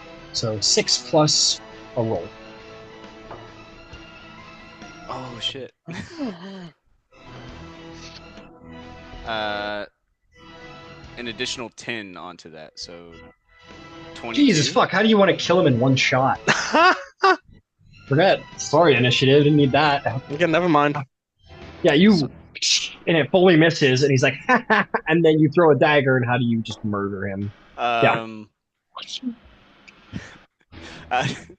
think as part of his attack, he tries to like kind of grab his feet, and the guy just like moves his foot, and he's like, "What the fuck?" And then he gets like pissed off, and he's already thrown the dagger like before he even like says anything. And then, yeah, I'm thinking like right in the forehead, just. Is Tally like a little surprised that he just like killed, like just fucking just straight like killed him in one shot? Like you're like a little surprised by his accidental lethality. I think he might be like. I was aiming for his leg. Yeah. No, I think he definitely tries to downplay his lethality a bit. So. Yeah, you're like, oh, didn't mean that. So maybe in this moment you guys like you're like, damn, Tally, and he's like, oh yeah, I didn't, my bad. And you're maybe perhaps after the murderer, that crazy acrobatic like skilled move that he did, and now this, you're like, maybe some of you are starting to be like, okay, maybe Tally's got a little more than he lets on, or something going on. He has the bearings of someone a lot more skilled than he makes himself out to be. And that's where we'll end the initiative. Can we investigate the body? Sure. I He's got a wanted to ask dagger. that guy questions, but I guess that's off the table. When When you're too good at your own job. So you get more work. No. The guy's got an empty coin pouch and a dagger and some common clothes. I'll take the common clothes on him or common clothes. He is wearing common clothing. I'll take the dagger. Yeah, you take it's kind of a rusty, shitty dagger, frankly. Yeah, actually, and no. he's also got a dagger planted in between his eyeballs, which I'm sure that's going to be recovered by Tally. Tally, I think that's yours. Actually, that was the one you gave me. What can I trade? What can I trade for trade you this one for that one back? That one looks like shit. Yeah, it is. Never mind. I just tosses it on the ground. Well, actually, I'll just hold on to it because why not? Go back over and pick it up. Tetanus is, Tetanus is a weapon of its own. Yeah. You see coming out of all of the attic stuff at this point, this like one of those ridiculously giant fluffy white cats with like the scrunched up face. It kind of comes out and goes,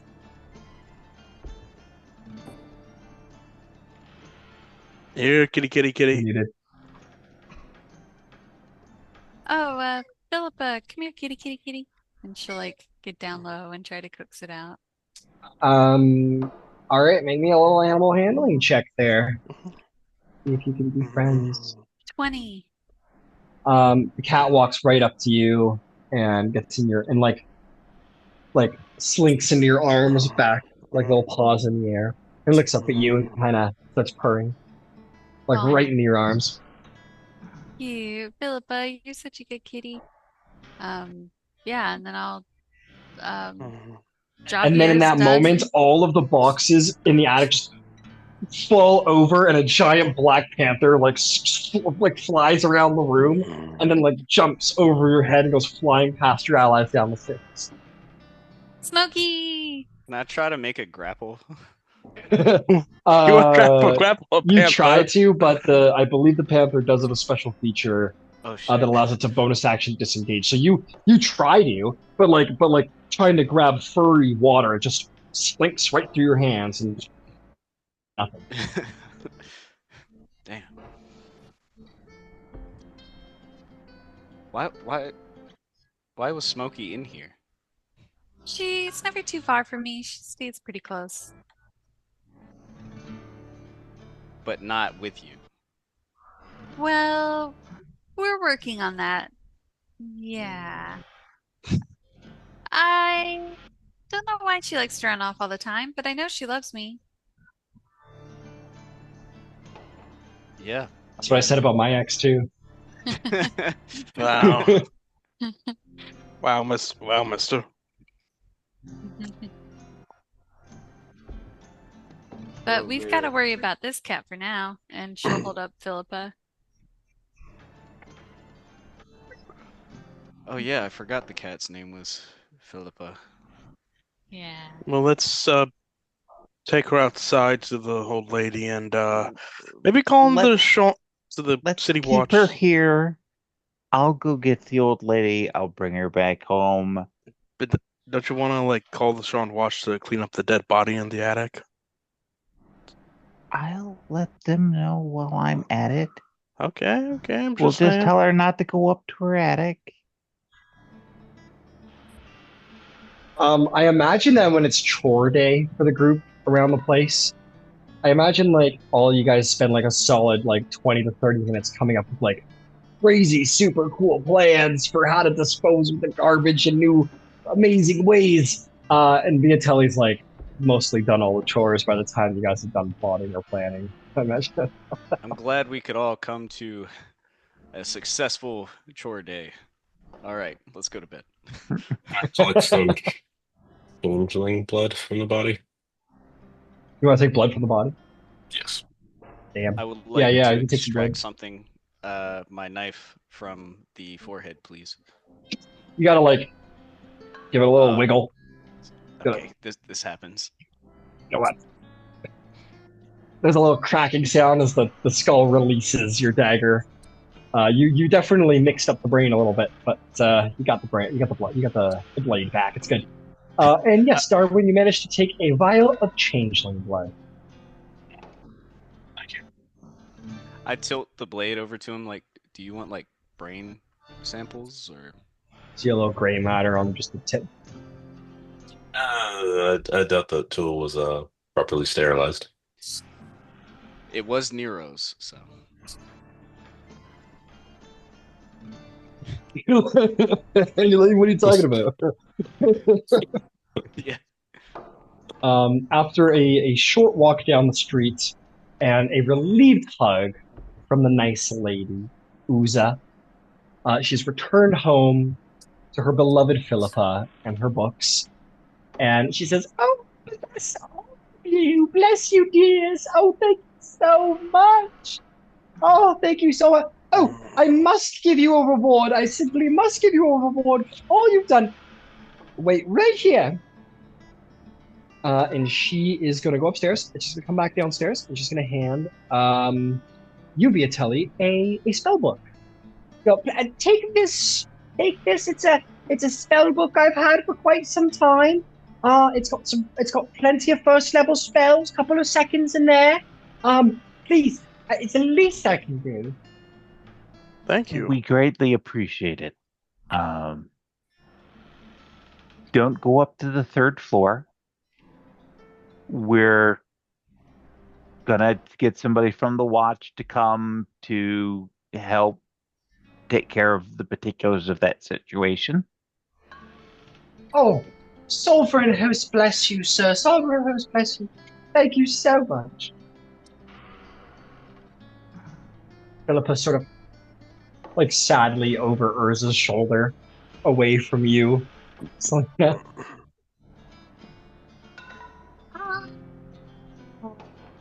Groans.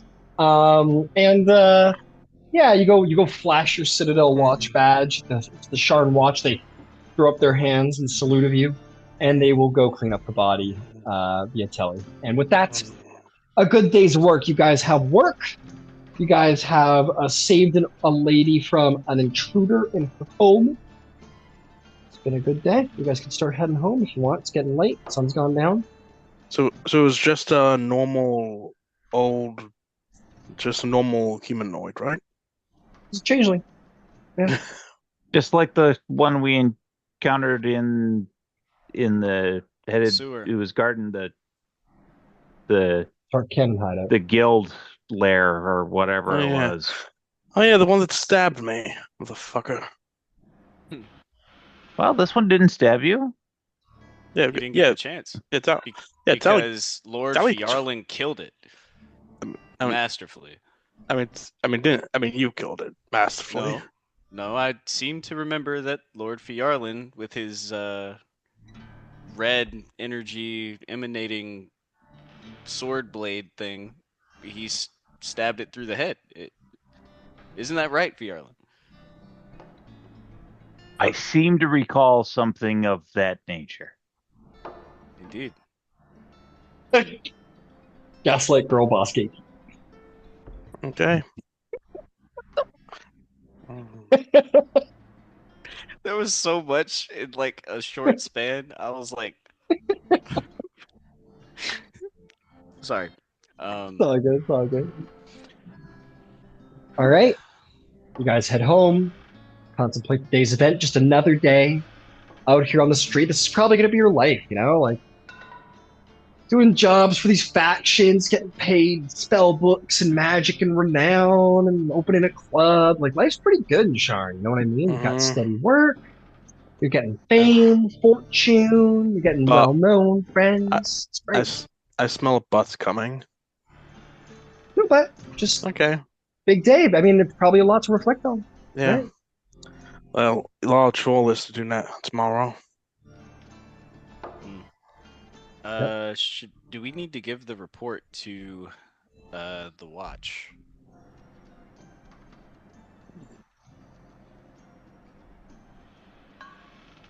We can run something up to the watch and let them know. Not a big deal. Okay. With the events of what happened there, I assume.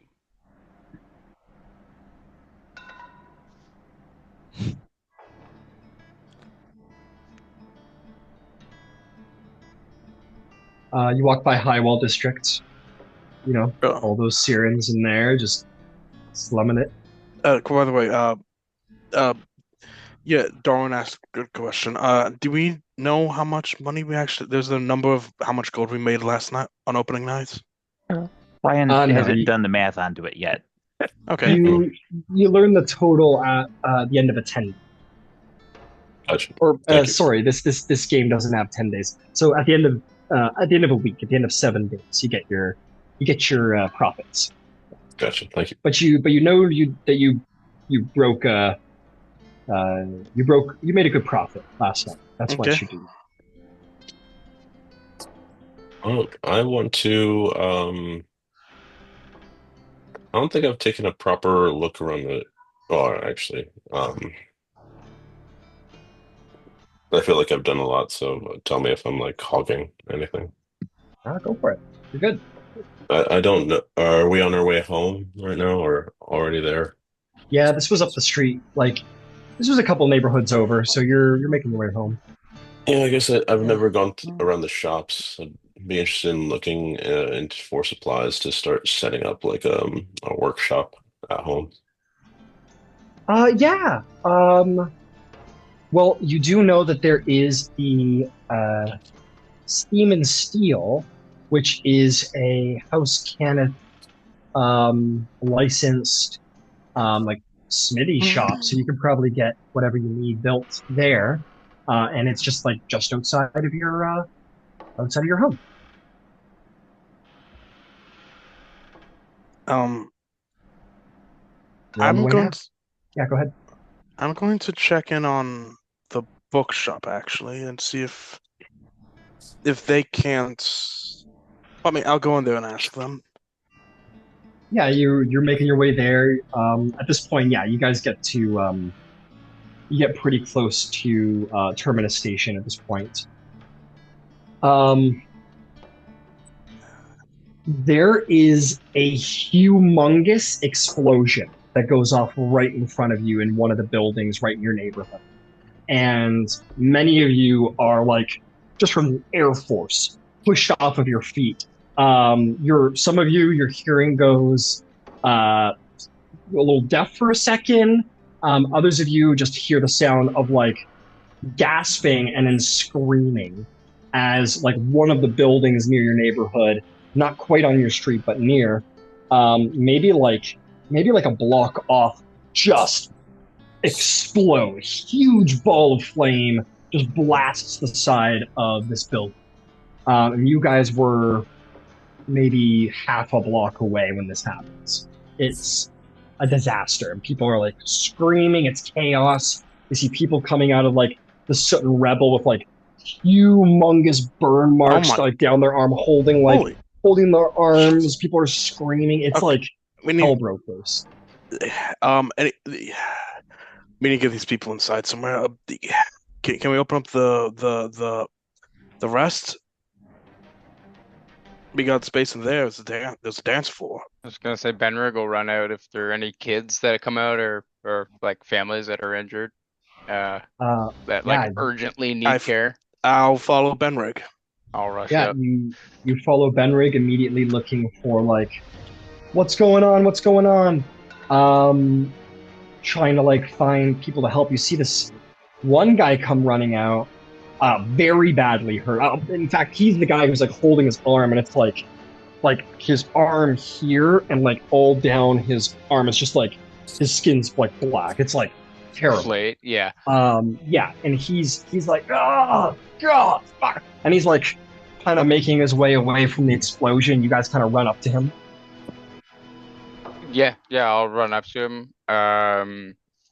I'll again do a prayer to Arwe, this time asking for her strength to lend it to this man, and I'll use divine spark to heal him. He goes, oh god, thank you so much. You do see the skin begins to roil over, like he's gonna scar. There's no way around it. Yeah, 12 HP. That pretty much completely like heals up his arm. He's still like in pain, but like, what happened? What's going on? He goes, oh, fuck, it's, he says, there was an explosion. I came here, to go to the bookshop up at the station. There was a bright light and a lot of heat, and I'm pretty sure it knocked me out for a moment there. Okay, come on, everyone. I think we should go help. Yeah. There's other people. There's other people. Go help. I don't know. Yeah, I'll look to everyone else. I'm already with you, man. I'll come along too. You guys see a number of people that you. Okay, you guys go in to go and see like who got hit the worst. There are bodies. Like there are bodies. Like you go in, you see like scattered maybe like 10 bodies. This like people died. This was really bad. You go running in. I'm gonna tell you what you see like amongst the bodies essentially. Oh wait. You see this. You see this like elderly female woman is dead. You see these two cloaked men clad in leather armor with sheathed long swords. They're dead.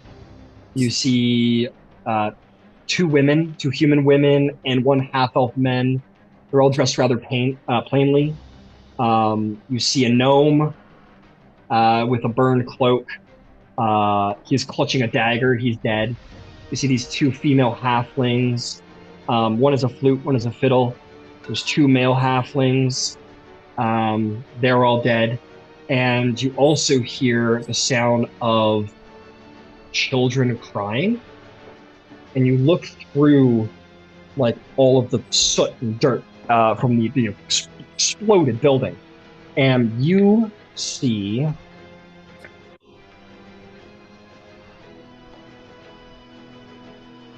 I don't like it.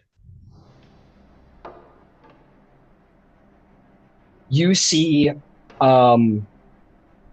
Jenks crying his eyes out, just like blubbering like up into the air, arms down on his knees crying. And Squidly holding sobbing Nat's body. The sign language little girl. Benrig, Selena? Yeah, Selena will rush over to the little girl and try to give her some lay on hands. See if that The helps. little tiefling boy is like crying for you to save her, and as you put, how many do you put into her? I was just gonna try one and By one. Nice. Any good sign? There Nice. could be others we could save. You just you're like a little, just to see if it works. You don't want to waste anything. It's just a little girl looking, child looking. I'm sure you did the most you could to help me. Your spirit. Thanks for doing everything you could have.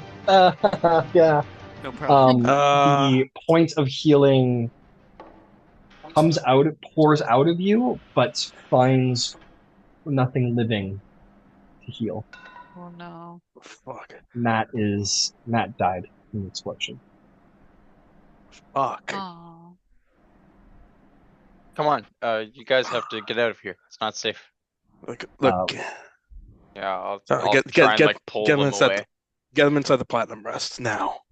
The platinum rest is a little ways away. That's it's like 2 or 3 blocks away. Why pull them away?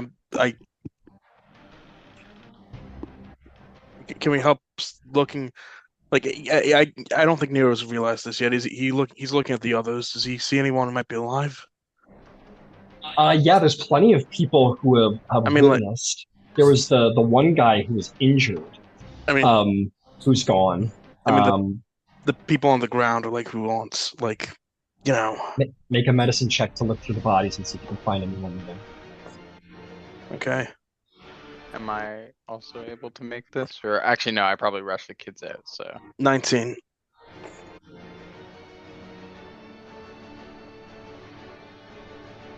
Uh, 19. You go through these bodies over the next couple of minutes, and it's very much like they're gone, man. These people that I've mentioned, they're gone. Yes. Do I see anything strange? Anything what did this? Do I see anything?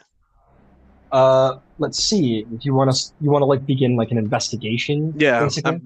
I'm beginning to see if there's any clue what happened. Anyone want to help me? Yeah, Selena will look around.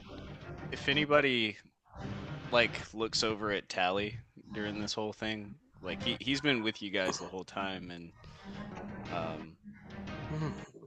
he saw the carnage, and he's just,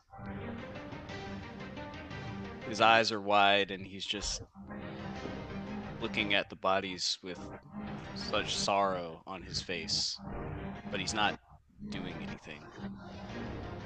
Maybe because he already knew that they'd be dead, or that he knows there's nothing that he can really do. I'll do a perception check as I take the kids outside. If I can see anyone fleeing or anything. Anyone fleeing? Make me a. I'll tell you what. Make me a perception or investigation check to So let me ask you. Are you looking? You're looking specifically for people who are fleeing the scene? Yeah, they have a bag around them, and they're I don't know. I guess it's hard to tell. But yeah, I guess investigation in that case, not perception. No, it'll be perception. Okay. There's a lot of people fleeing, obviously. But go ahead and make me a perception check to see if you can find anyone who might have gotten away. For the person who isn't fleeing. I'm still here. I understand you're still here. 14. 14. There's a lot of people. It's chaos. Yeah. It's only been 5 minutes, and I guess maybe there's one thing that kind of itches your brain. That guy that you healed. He's the only one who seems to have survived the blast. He's gone, he's completely gone, but he seems to have survived. He seems to have survived the blast, which is more than could be said for anyone. Where it seems like they either lived or they died. not injured. There's no in between. Just that one guy got injured and got away. Yeah, and he said he was going to go up to the bookshop, or that's. Yeah, he said he was going to the bookshop and then the explosion go off and he thought he got knocked out and then you healed him and then you kept going and you don't see him anymore. He's gone. Meanwhile, Nero? yes, Nero, if you'd like to roll a perception or investigation check to look at the scene and see what you see. I'll roll perception. I'm gonna use inspiration and roll again. Okay.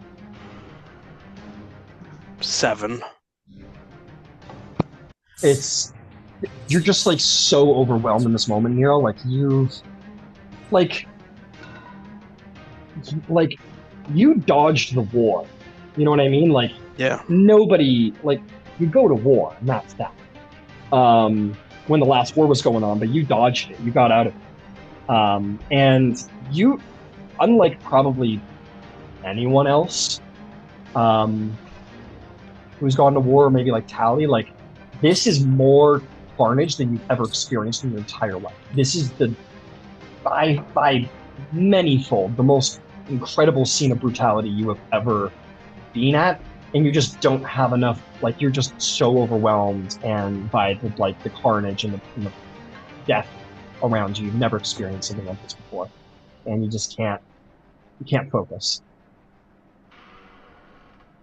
What about the rest of you? What about Tally? You're just like in this moment of like maybe sort of flashbacky thing, or just like stark understanding of like just kind of this fucked up moment.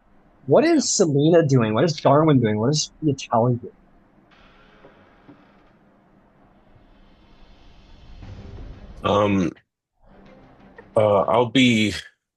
I'll expend a spell slot to like resummon my cat and try to have it like go around and pulse to see if it can like give it like a kind of a pick me up to anyone that might be struggling or yeah.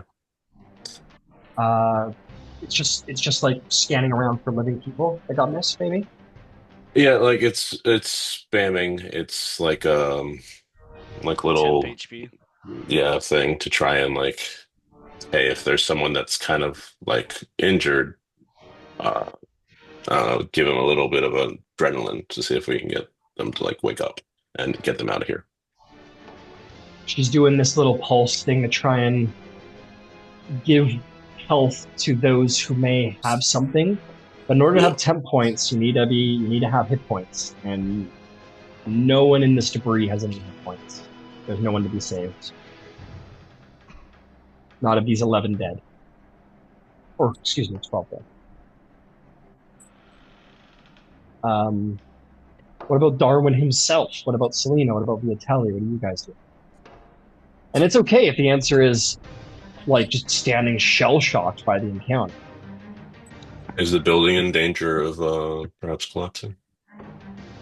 Are you proficient in mason's tools? Anything I that can would be... create some mason's tools, But but are you I'm not proficient? No. Make me a insight check, I guess. 9. You're no mason. It's tough to say. There's nothing obvious that says that it would fall in on itself. Anything. It's just like someone just like took a big scoop out of the side of the building. But no, it doesn't look to be, as far as you can tell, going to collapse any further.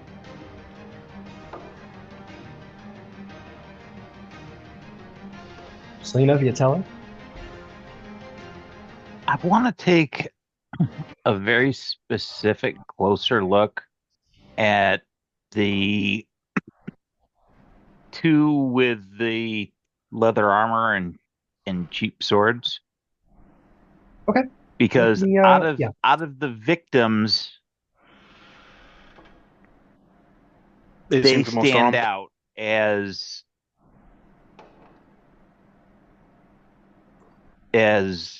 not mundane citizen. Yeah, they definitely look sellswordy. Go ahead and roll. Go ahead and roll a perception or investigation.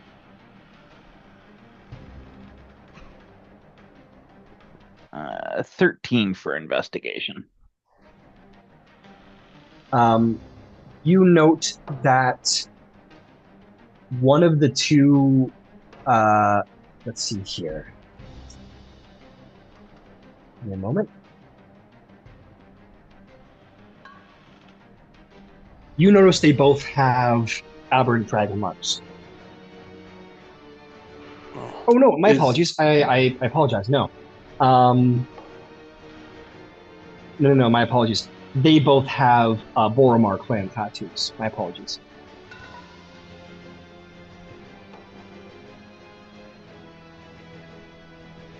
Okay.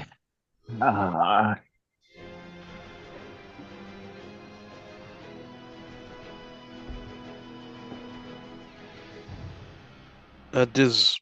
I there? Hang on. I'm gonna stick with Viotelli for a second.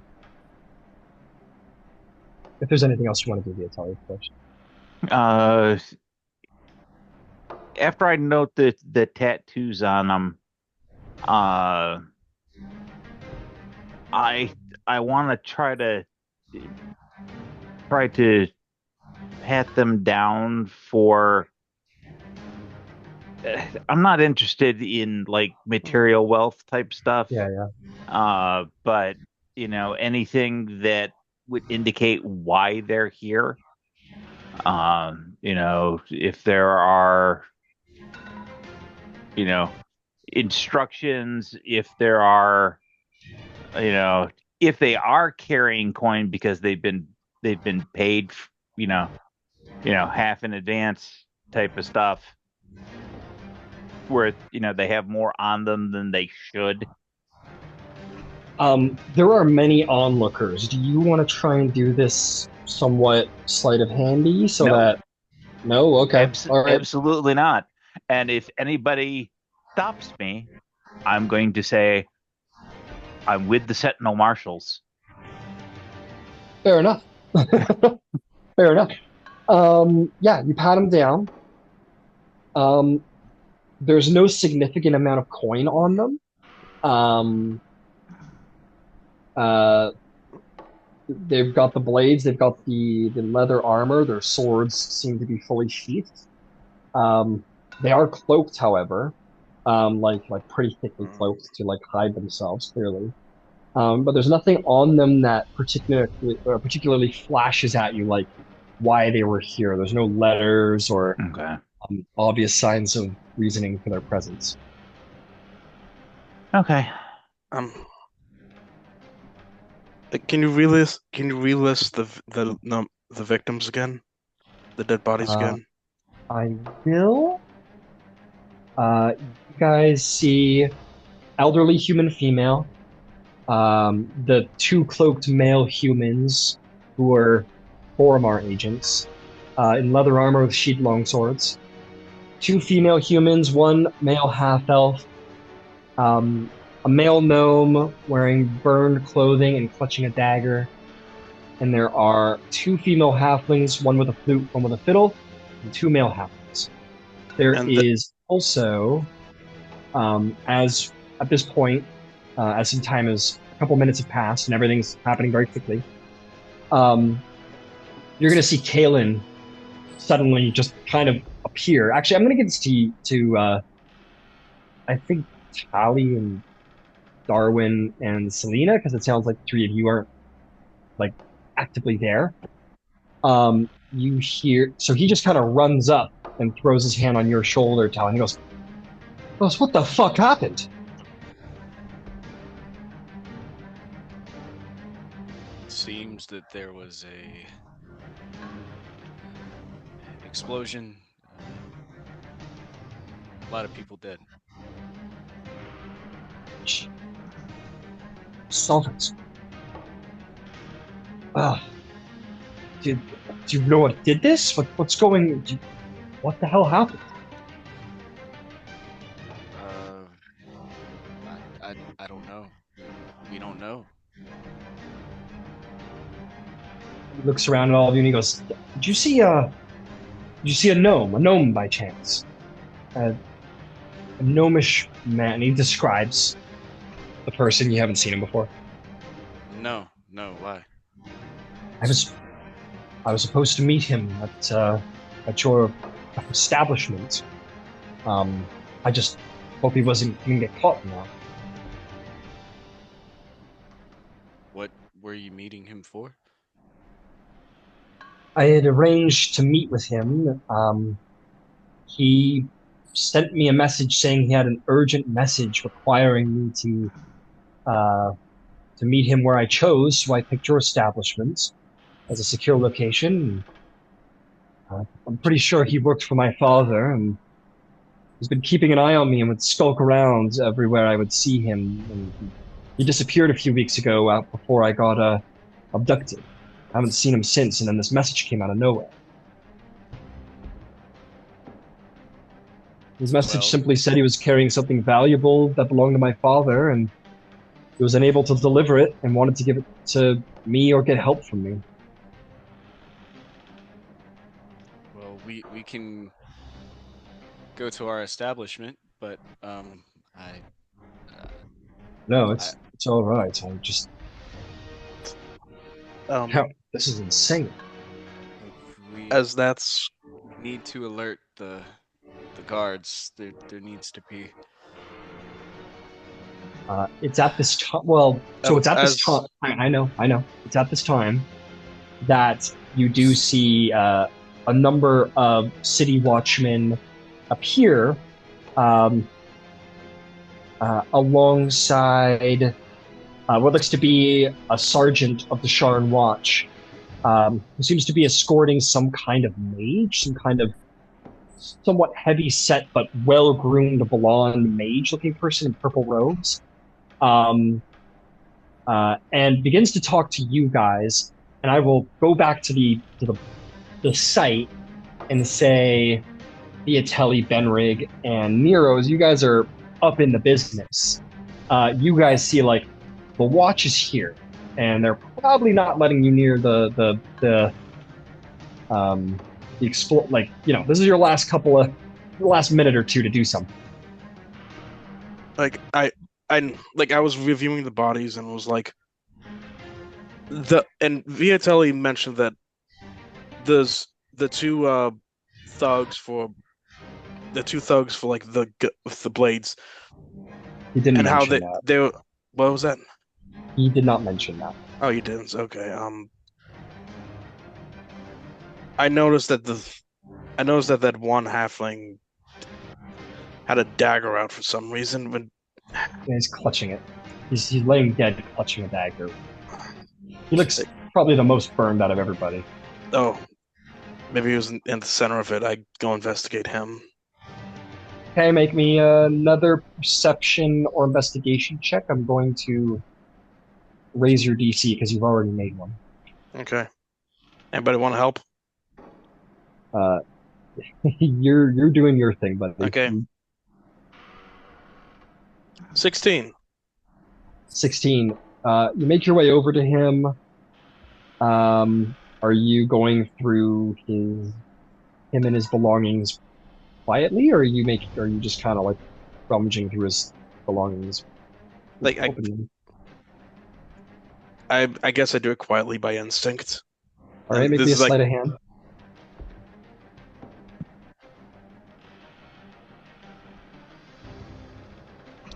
$10. 10? You're not. You think you're doing it instinctively, and you kind of look up and realize that there's a couple of people who have noticed that your hand's going through his pockets, but you kind of shrug. It's too late now. You find that he has dry waste on his boots and cloak, which seems to suggest that he spent some time in the sewers recently. And he also has a pouch containing 5 100 gold piece gemstones. Wait, 5 100? So 5 different 100s? Correct. That is a ton of currency to be walking up the street. How many people saw me? A few. Probably some city watchmen who are walking towards you now at this moment. Like You I missed drop live. it. Like Go ahead, sorry. what was that? I was just gonna say in the last second, can I just look to see if I can see a blast source? Yeah, make me a perception or investigation check. Like I just drop it on the ground, like genuinely surprised to see that stuff, and like just keep looking around. Oh my god! Oh my god! I found Smokey. I Yeah. can't roll for nothing. That's a 9. Can't see anything. You go to the epicenter of the blast, and it's blast to hell. Maybe you're having a Carnage. similar reaction. You're no Shocked. veteran, and this is a I lot can't of heal death. this. Yeah. Yeah. Okay. Yeah, no worries. Then I'll just clear out. I'll try and find Tally and Viotelli and Got it. At this point, there's like 6 guards at one end of the street, 6 guards at another end of the street. And they're like clearing people. They're like being like, "Are you okay? Are you okay? Okay, well, you need to go." And that's kind of what they're doing.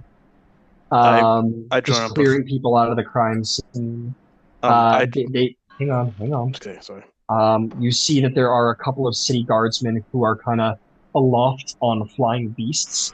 There's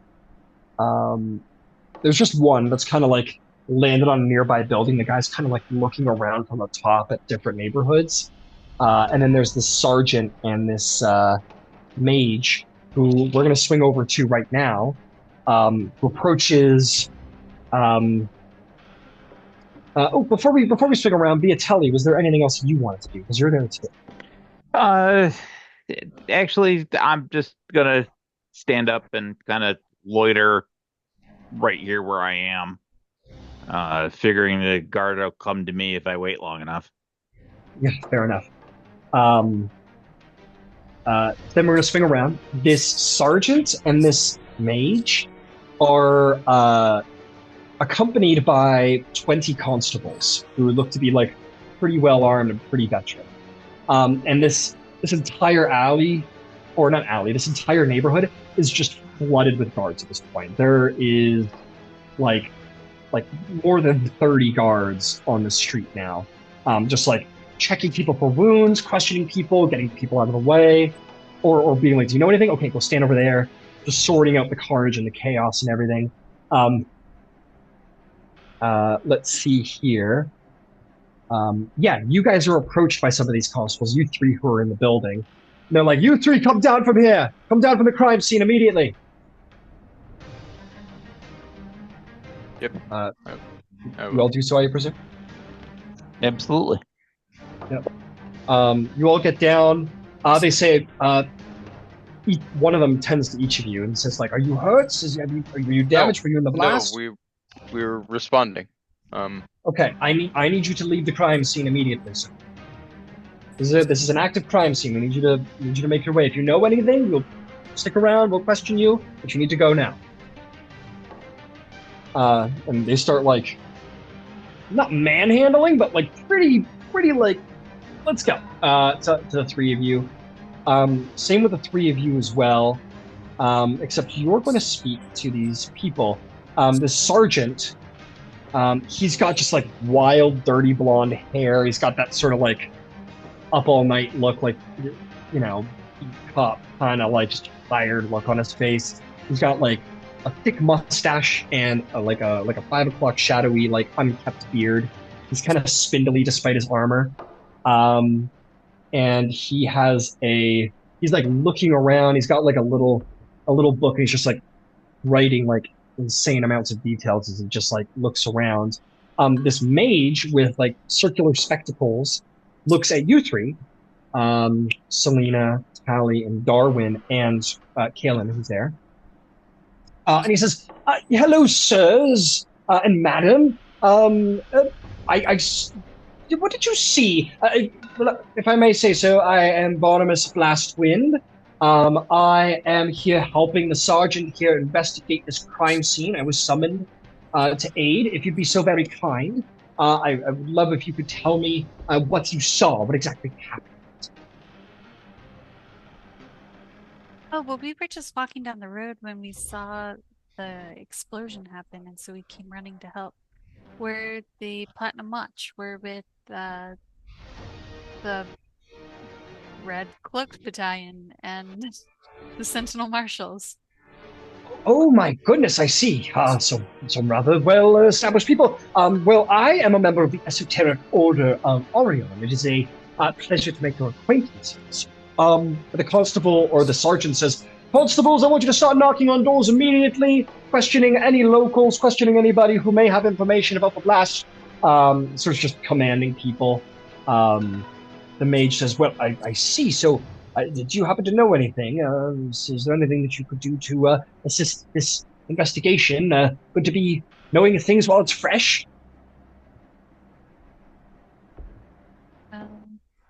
We did have a tragic loss of a child. That was absolutely terrible. And there's about 12 other casualties as well. 2 of them appear to be with the Boromar clan. And I mean, you're not there anymore. Go ahead, Sam. And we haven't had a chance to inspect the other bodies. Ah, I see. Well, I shall begin my investigation immediately, but this is a magnificent place to set off from. Thank you very much. Now, if you'd be so very kind and report to the end of the street, this is now a closed crime scene. Very well, Sergeant. I shall begin my investigation. The sergeant says, "Oh, very well." And the mage sort of meanders away on his walking stick.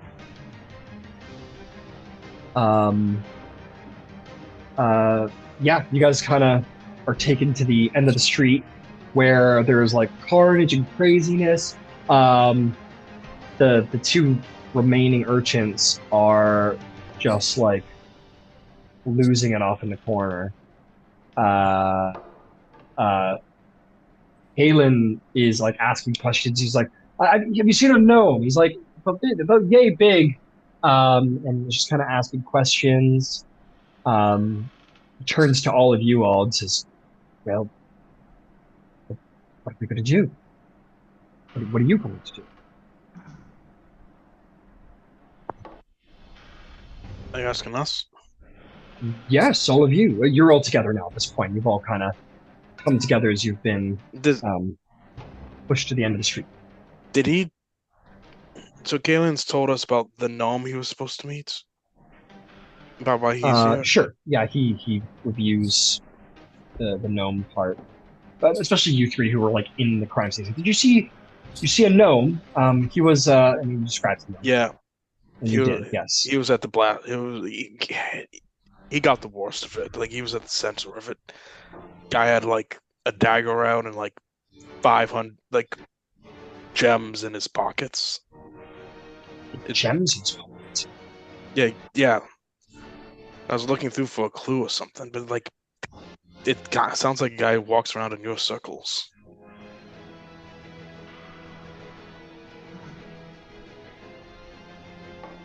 Well, whatever he was carrying, he said it sounded like it was of world-ending importance. I'm pretty sure he was an agent of my father. You want me to go back and try to get him? Get who? Get the body of? No, the gems, like anything he was carrying. Well, you said did he have anything else except for gems? No, I mean, like, maybe those are important somehow. I don't know. Could they be important? I don't know, maybe, but it doesn't seem likely. Gemstones? That's not... Doesn't make sense. What kind? Maybe we should ask around. How about that? Yeah. The guards are asking around all of these witnesses. Maybe we should all do something about that. I'm gonna take the... If it's alright by you guys, I'm gonna take the Squidly and Jenks back to this Platinum Rest. Please do. Yeah, I will do that. I'll open it up to anybody who needs it in.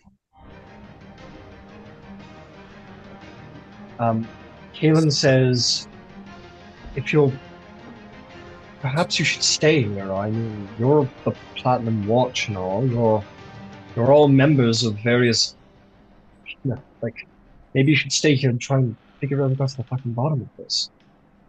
Okay. I can take the kids You, if you yeah, wish. you take the kids. Actually, yeah, that's a good idea. They'll I'll be ask waiting around. for you once you're done asking around here, but better you get to these people quickly before they disperse. Yeah, that's a good idea. All right, I'll Also, get them up then. there was this man that we saw. He ran out and he was hurt, but well, that's better than everybody else could say. And I healed him because he ran out of the damage, but he disappeared. So keep an eye out, and I'll just describe do. the individual. Yeah, you describe me. It goes, okay, I'll keep a sharp eye. Well, good luck to all of you. They'll be waiting for you at the Le Repose de Platine when you're done. Good luck. You'll go start rounding up the urchins to go take them somewhere a little more less destructive. Hectic. But you all are here, and I will say you do see some familiar faces in the crowd, people from your neighborhood. What would you like to do? I mean, this could all not be your problem also. If you don't care. I mean, I start asking around to people if they saw anything. Okay. Yeah. Nero goes to start asking around. What's the rest of you doing? Who are the people that we could ask, I guess? Yeah, I could tell you who you see as you look around.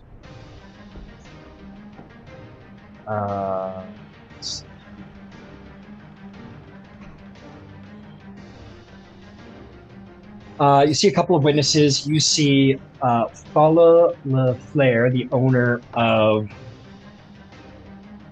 Valinor's Bounty, the herbalist shop in your neighborhood. There is Tally, who works at the Benton Nail. You see where are you? You see Lady Pels de Civis, who works at the Civis bookshop that you were wanting to go to. You see Vincent Trench. You see, yeah, you see like a lot of people in the neighborhood. There were the kids.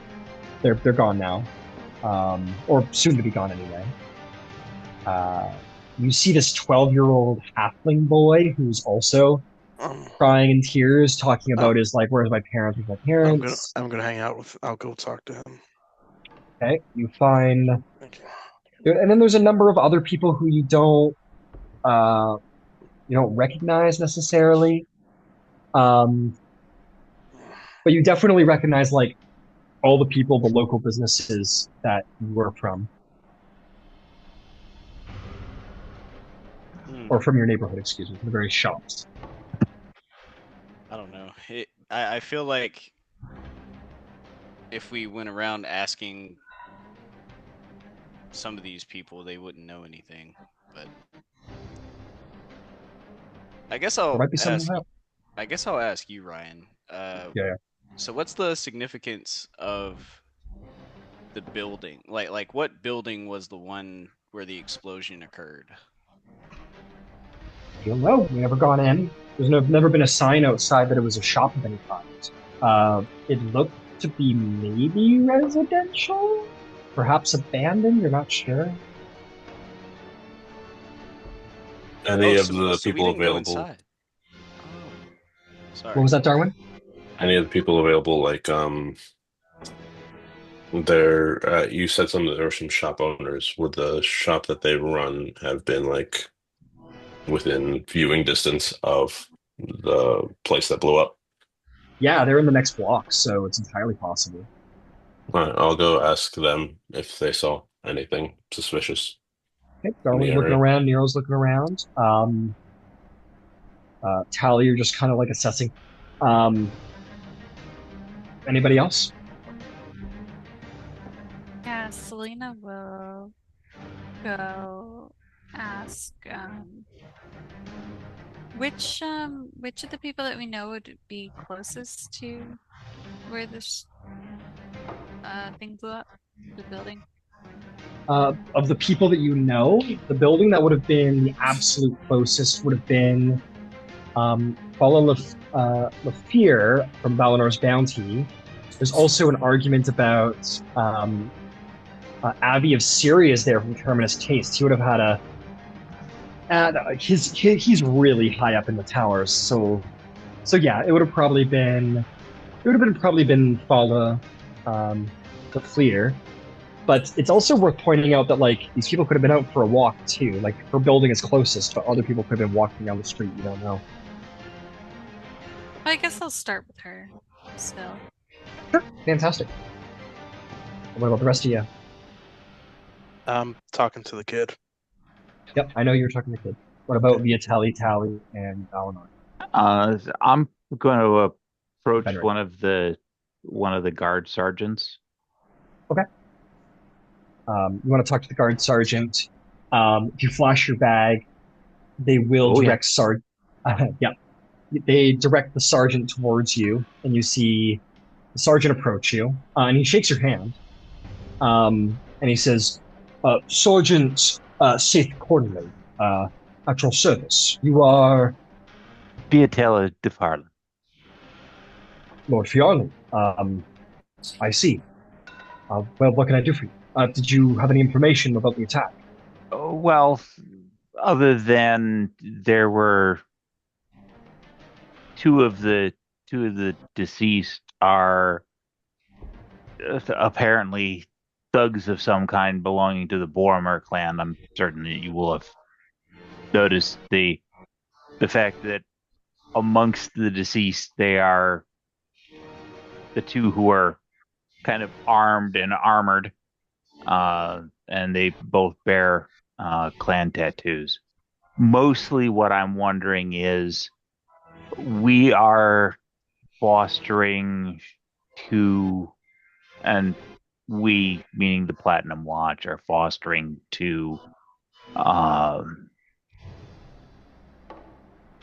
was three orphans, and one of them is one of the victims. In addition, Lord Brenner mentioned that he was supposed to be meeting a gnome associate, and I believe he too is also one of the deceased. I'm wondering when it would be possible to get the bodies so we can get them prepared and have appropriate services. I see. Such information will be released in due time, but this is already a rather confounding equation. If you wouldn't, that information will be released soon. Please leave your residence with one of the guards here, and we will have that information sent to you immediately. I can assure you that the bodies will be transferred to nearby temples for preparation. We will give you that information in due time. Thank you. And he will wander away. He kind of goes over to this mage, this sort of somewhat heavy-set mage individual, the blonde, well-kept hair. The sergeant definitely seems to be kind of the witness to this mage person. The mage seems to be more the capable, intelligent investigator between the two, and he's kind of the Sherlock. This Barnabas guy seems to be like the Sherlock, and the sergeant more the Watson of the pair. Yeah, he continues to investigate. He speaks. As he speaks, the sergeant takes little notes in his book. But meanwhile, while all of you are questioning around, let's see. I'm going to make a little roll for each of you. We'll start with you, Darwin. the person that you approach basically tells you, I heard a huge explosion and then rushed into the street, and I saw a friend of mine just immolated in front of my eyes, and the heat of the flame on their face, and all the windows blew out. It was madness and chaos. And he just doesn't tell you anything particularly helpful, other than his personal experience, which is similar to what you saw, which is basically there was carnage. Selena, as you go and talk to Lady, she has the same thing. The herbalist basically says it was madness and destruction and the same things that Darwin gets, unfortunately. Seemingly just luck of the draw of who you are talking to in this moment. Nero, is there anyone particular you wanted to talk to, or just like anyone? I was talking to the kid. Okay, you find the little halfling kid. The halfling kid does have something interesting to say, actually. Let's see.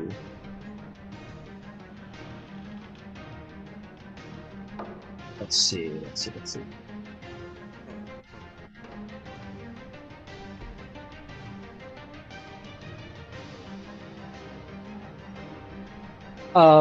He says, so I'm just gonna turn it around just because of the module. So Nero, they blubber at you about, I was just walking with my puppy. Okay, yeah. They just kind of cries at you about the explosion, but you don't get anything out of them. Yeah, I comfort him. Yeah, but Selena, after the sort of description of, oh my god, it was horrible, you do get something useful out of Paula.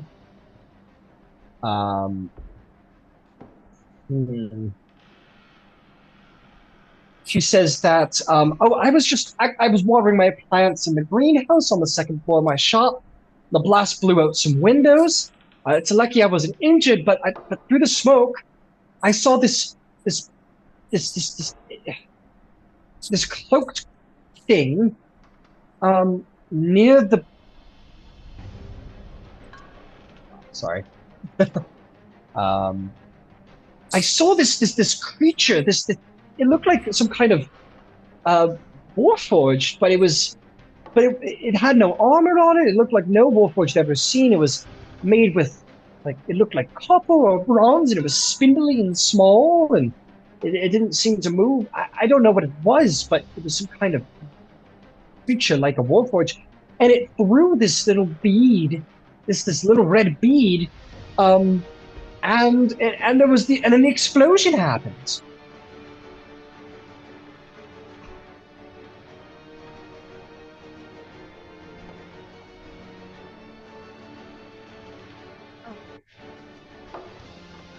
That's very interesting. Where did they leave from? What direction were they headed? Oh, they went up onto the rooftops. I'm telling you, it wasn't a man. It was more like a puppet shaped like a man without strings and made of metal. And they went up to the roof, and it hurled something into the crowd below. It caused the explosion, and I saw those halflings. They were burned alive. I saw them. Did you tell what the meeting was about before it got disturbed? No, I was in my shop, and I was watering my plants, and I looked out the window, and I saw this puppet man throw the bead, and then there was the explosion happened. And then they went running over the rooftops. Well, that's very helpful. Thank you. And last but not least, Benrig. Is there anyone in particular you want to interview? Did you say the tome shop person was here? The bookkeeper or something? Yeah, the house Civis bookshop keeper was here. Yeah, that's who I would like to speak to. Yeah, you go talk to her, and she says, "Yes, I was. It was madness, explosion, blah blah blah." Crazy. And in the end, says, "But I was right after the explosion. I ducked behind this rain barrel in the alley, and I heard this plop, and I found this in the rain barrel." And pulls out of her pocket this really strange looking necklace. And gives it to you. Yeah. There is a it's like this necklace that looks like it should have a bunch of gemstones attached to it in like little spindles, and it has two red orbs attached. Oh, well, thank you very much. The Yeah, I don't want anything to do with it. You keep it. no problem. The Platinum Watch appreciates your help, and I'll hand her 2 silver and say, get someplace safe. This area clearly isn't. Okay. And it's gonna take off. Yeah, and I'll just give her I'm gonna 2 silver for helping. Got it. And I'm gonna circle back to you, Darwin, as you continue your investigation. You, my friend. Excellent.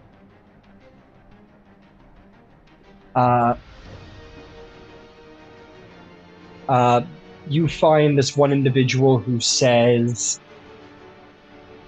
I saw this person, this cloaked man, like the explosion went off, and right as the explosion like had gone off, I looked through the smoke, and there was this cloaked man with a burned arm, and he took something off the body of a dead gnome and started limping away. And he was horribly burned across his arm and shoulder. And he was limping away so quickly. It was like he thought someone was going to follow him. And then he met that, and he points across to Benrig, and then that dwarf over there healed him, and then he took off.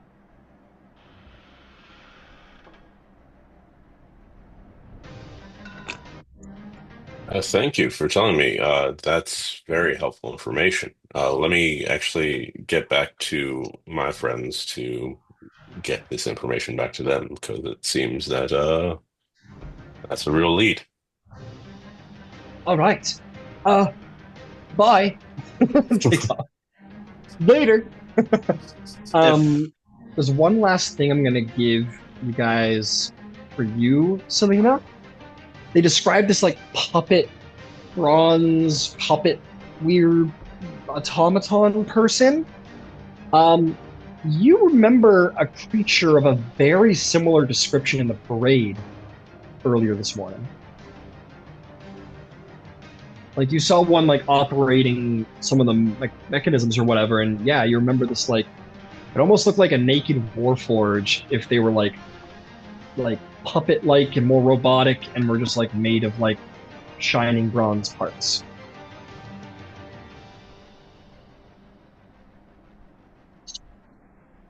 All right, at this point, you all come together. Before you do, though, Tally, I'll say like, I want you to make a wisdom saving throw. I'm going to give you a little PTSD saving throw, please.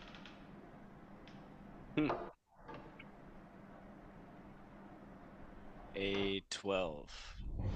12. At this point, you kind of come back to your senses, but perhaps the reason you've been a little inactive in this initial investigation, you've just kind of been like, you're not on the street. You've been in. I'm not gonna go too into your past experiences, but you are revisiting a number of different instances that were not unlike this, but just as, if not worse, as terrible things you've witnessed, and you've just been like stuck in the horror of your past. And as the party comes together and someone says like, okay, this is what I found, you kind of blink a couple times, and that kind of returns you, and you realize your group's standing around you, and you're like, oh, okay, I gotta focus, and you kind of come back to it. But you've just been lost in darkness for the last half an hour. Good to go. We love PTSD. Okay. I hand over the kids. I hand over the kids to a watch. I don't know what else to do with them. Yeah, one of the watchmen takes him and starts sorting them out.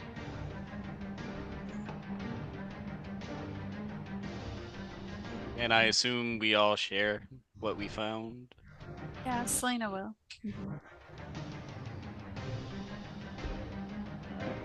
I share as well. Cool.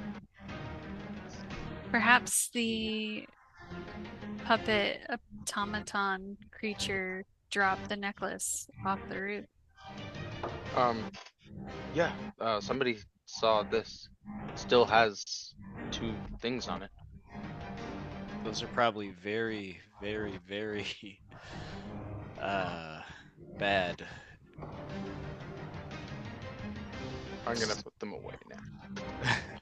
Yeah, be careful of that. So, Ryan, did the necklace Benrick have, did that look at all like the gems on the body? No, nothing like them. I Okay. thought about I'll that. tell you. I'll tell you what. Actually, my domain of what domain are you again, Henrik? Knowledge Lights. Arcane. Lights. Oh, you're No, light. You're light. light domain, but But you're like a pretty big in the Arcana, right? yeah. Yeah, I have this skilled from this scribe. Yeah. Origin feature, so I think that would help. You want to make an Arcana check on this weird necklace? Yeah, I would love to. Sweet. Oh, there it is. Haven't rolled above 10 all night. It's gonna be 28. Between Selena's description of like this weird automaton-looking creature and this explosion, you're looking at this necklace and you realize that it is indeed magical.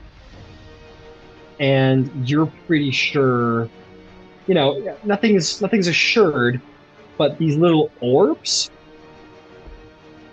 they may be explosives. Be very careful of those.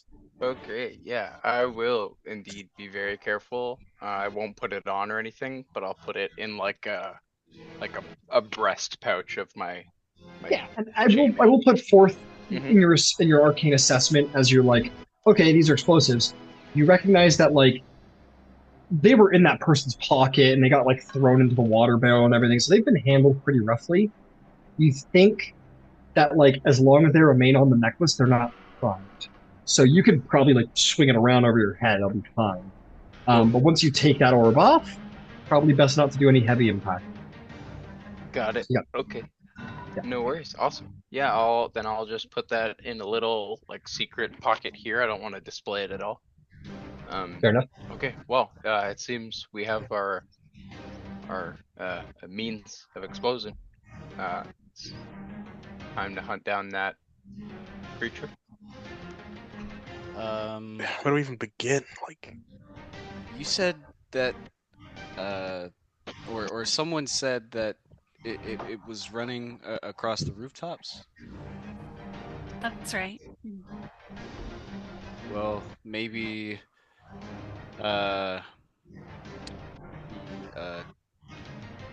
sorry. The what's the name of that restaurant over there? I was trying Terminus to play it off, Tastes. hoping I would find it. Oh, what's that But, restaurant over there? Yeah, there's like a restaurant across the street. Yeah, the that restaurant The that's high Wawa. up. That is that it? Yeah, the Wawa. What? Basically, it could be helpful to go over there, and if the owner is there, maybe they saw the individual as well, and they can give us a better idea of where that individual ran off to. We did Go ahead, Darwin. should we try to loop that mage guy over there? He seems smart. Sure. you? Also, go ahead, Nero. Sorry. Look, if you want to talk to him, go right ahead. I find that the watch tends to be pretty damn slow in this city. He could maybe tell us something about the orbs. Also, Nero, a question. You said the dwarf had mud on his boots. It was a gnome. Did you tell us that? Or the gnome? It was a gnome. My apologies. Yeah. Remember, there was like some kind of like stuff on his boots. Looked like. Ryan, what did you say it was? He had been Crabs. Refuse, like crap. Yeah, it looks like crap. Like, you remember when Okay. we went down to the Yeah. sewer? Yeah, well then that's a lead in itself. Can I do a history check to that weird thing we saw in the basement originally? It looked like some kind of like obelisk or something. Like an eyeball. Oh, yeah. the fuck was this? This is like it looked there was like a pillar in a basement that we had found of a secret entrance, and it just had like some eyeballs. Make me either. Oh, excuse me, Jesus. Or make me an Arcana or a History check, please. Make me a history check. Did good again. 28. Arcana. Damn. Arcana. All right, you have like a full Jimmy Neutron moment. We see the neurons firing away. I see the culprit. Okay, a couple of things become apparent to you. You think about that weird like thing with the eyeballs and everything. Yeah, I don't know why I just thought that. Yeah, and you remember reading something like just like out of the recesses of your brain, something you read like years ago. Random temple somewhere. Yeah, probably back in the Marar Hole. Maybe that's something to do with the Dalekir. Yeah, you read that like one of the leaders of the clan uncovered what they called a beholder crown. And you were like, what's a beholder? And you recall this powerful aberrant creature with like 9 eye stalks, and it's just like a floating head with sharp teeth. And you know that it's like symbolically like a powerful, dangerous aberration. And then you remember like maybe like you've been noticing a lot of iconography to do with that. It would make sense that that like a criminal syndicate that is like really into their aberrant dragon marks maybe like take some like symbolism, like some kind. Maybe that's how they symbol to each other. That we're all Housecar canon is like their symbol is like a beholder, the eye stalks. Okay. So you're thinking that that's the iconography is like beholder. Got it. Okay, so that's one thing that ties the things together in a sense. You think so? Yeah. You think okay. The symbology of beholder is a Tark canon. Yeah. Okay, cool. Well, at least that's a conclusion. Yeah, I'll just tell that to everyone. So I don't know about those gems. Selena and the others told the whole group about the non-warforged puppet-looking thing, right? Yeah, you all shared all of your information. Okay, those looked like the things down in the parade today. Yeah, you guys saw them at the parade, or one of them anyway. One of them. Well, could we figure out who makes them and try to trace it back from there?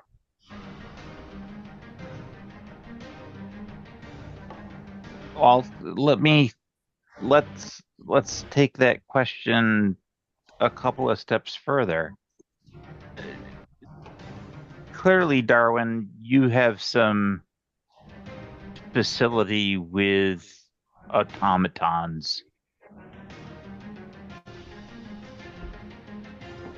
Are those sorts of things easy to create, or does it take a practiced and skilled hand?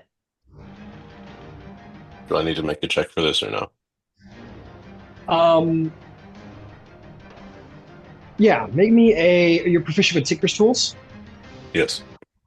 Yeah, go ahead and make me let's call it an investigation check at advantage.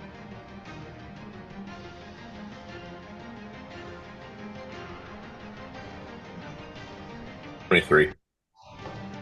You are well, first and foremost, you're certain that's not a warforged. You're like, because you've seen yourself, without armor, you look nothing like what they're describing. That is no warforged. It's a construct. No warforged. It's nothing someone's creating on a Saturday, though. From what was little Selena described, it sounded very refined, like a lot of skill and acumen went into it. A pretty skilled and well-equipped tinkerer would have had to have produced that. That's not something made overnight. Yeah. Yeah, that takes some specialized tools, some specialized knowledge. Like you can see, even the one I've made, still, the witnesses described it running across rooftops and being pretty agile, and that takes skill. Uh, the tinkerer down the street was just making those stumbling little owls, if you remember correct, if you remember this morning.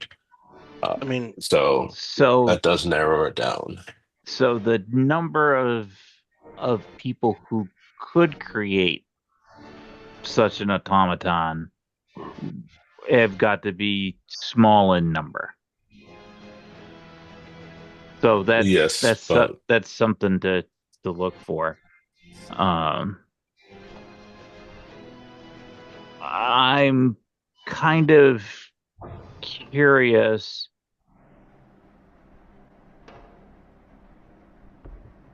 Did anybody notice an entrance to the sewers in this general area? did we, My Ryan? guess is that if he had detritus on his cloak and boots and what have you, he probably hasn't been up wandering around for a long period of time, that the entrance that he came out from may be somewhat close. But I'm also wondering what the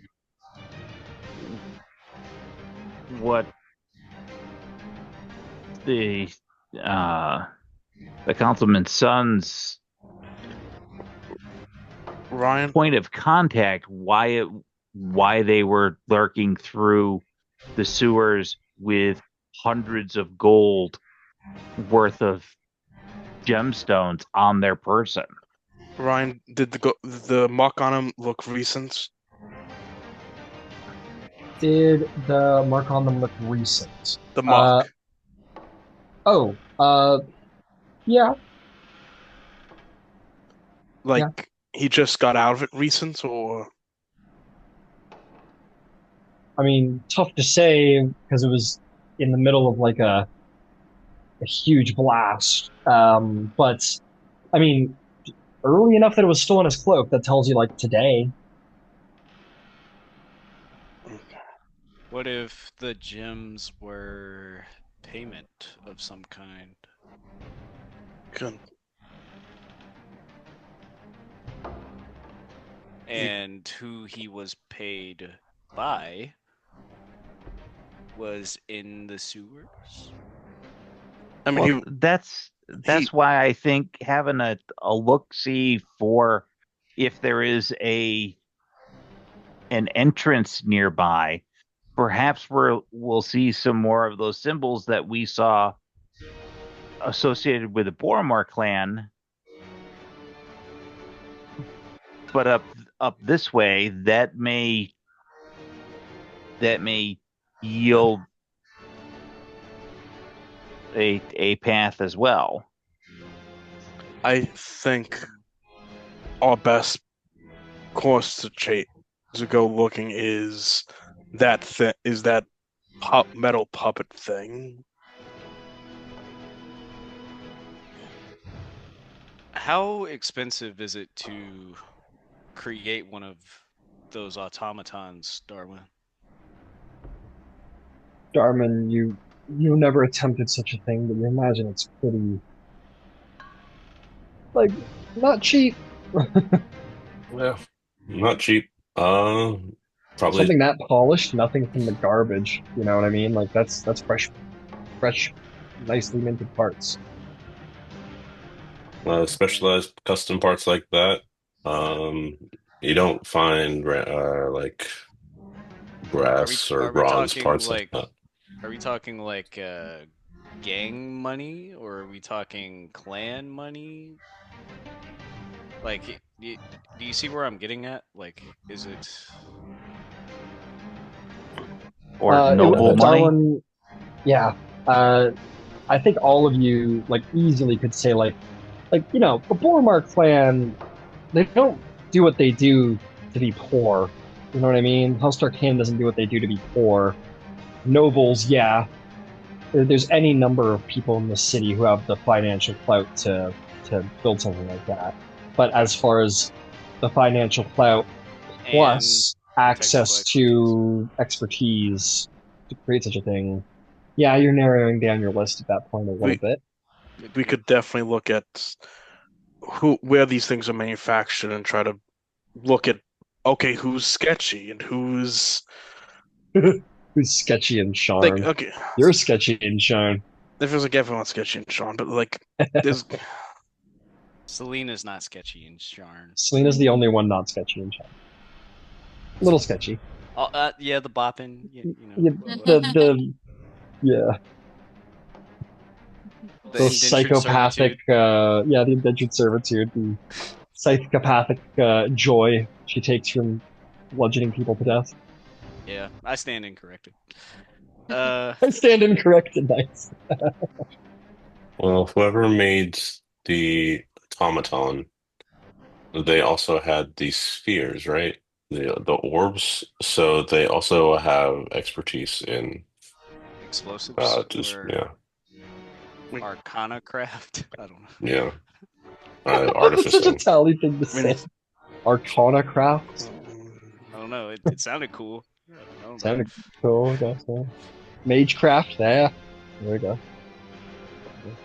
It's sounding more and more like something like a Kenneth backed. Kenneth could make them. Do we know enough about Kenneth, Ryan? They're also so rich that maybe they don't need to worry about this kind of stuff. Well, one of the things to think about is, the intent. If this wasn't a terror attack, then I would be surprised. These civilians, the only thing they really all shared was the fact that they were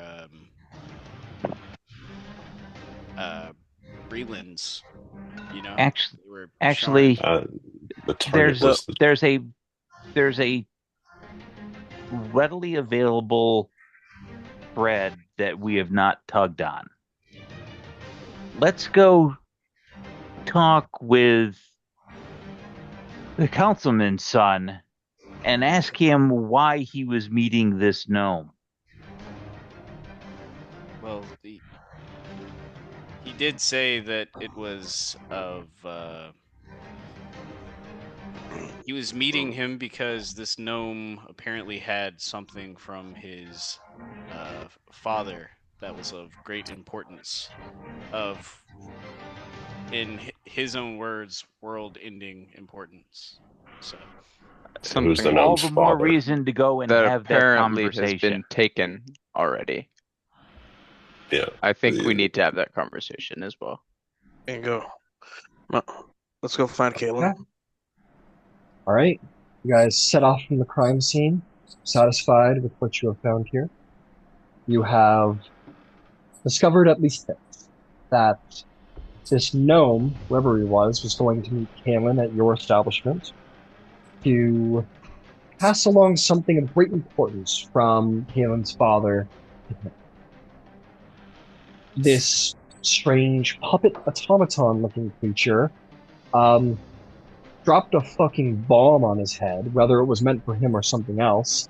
There were a couple of members of the Boromar clan involved, at least two. After the bomb went off, the individual that was healed by Benrig took something from the gnome's body before running off. And the automaton took off across the roofs, dropping this strange necklace in a water barrel, which you now possess. You make your way back to the Repose de Platine, hoping to gain answers. There are many leads and many avenues and many questions left to be answered, but it seems that you've taken it upon yourself to try and understand what happened here. Maybe avenge a little girl who, got caught in the crossfire of this ridiculous gang war, if it is gang inspired. And that Yeah. is where we will end the session.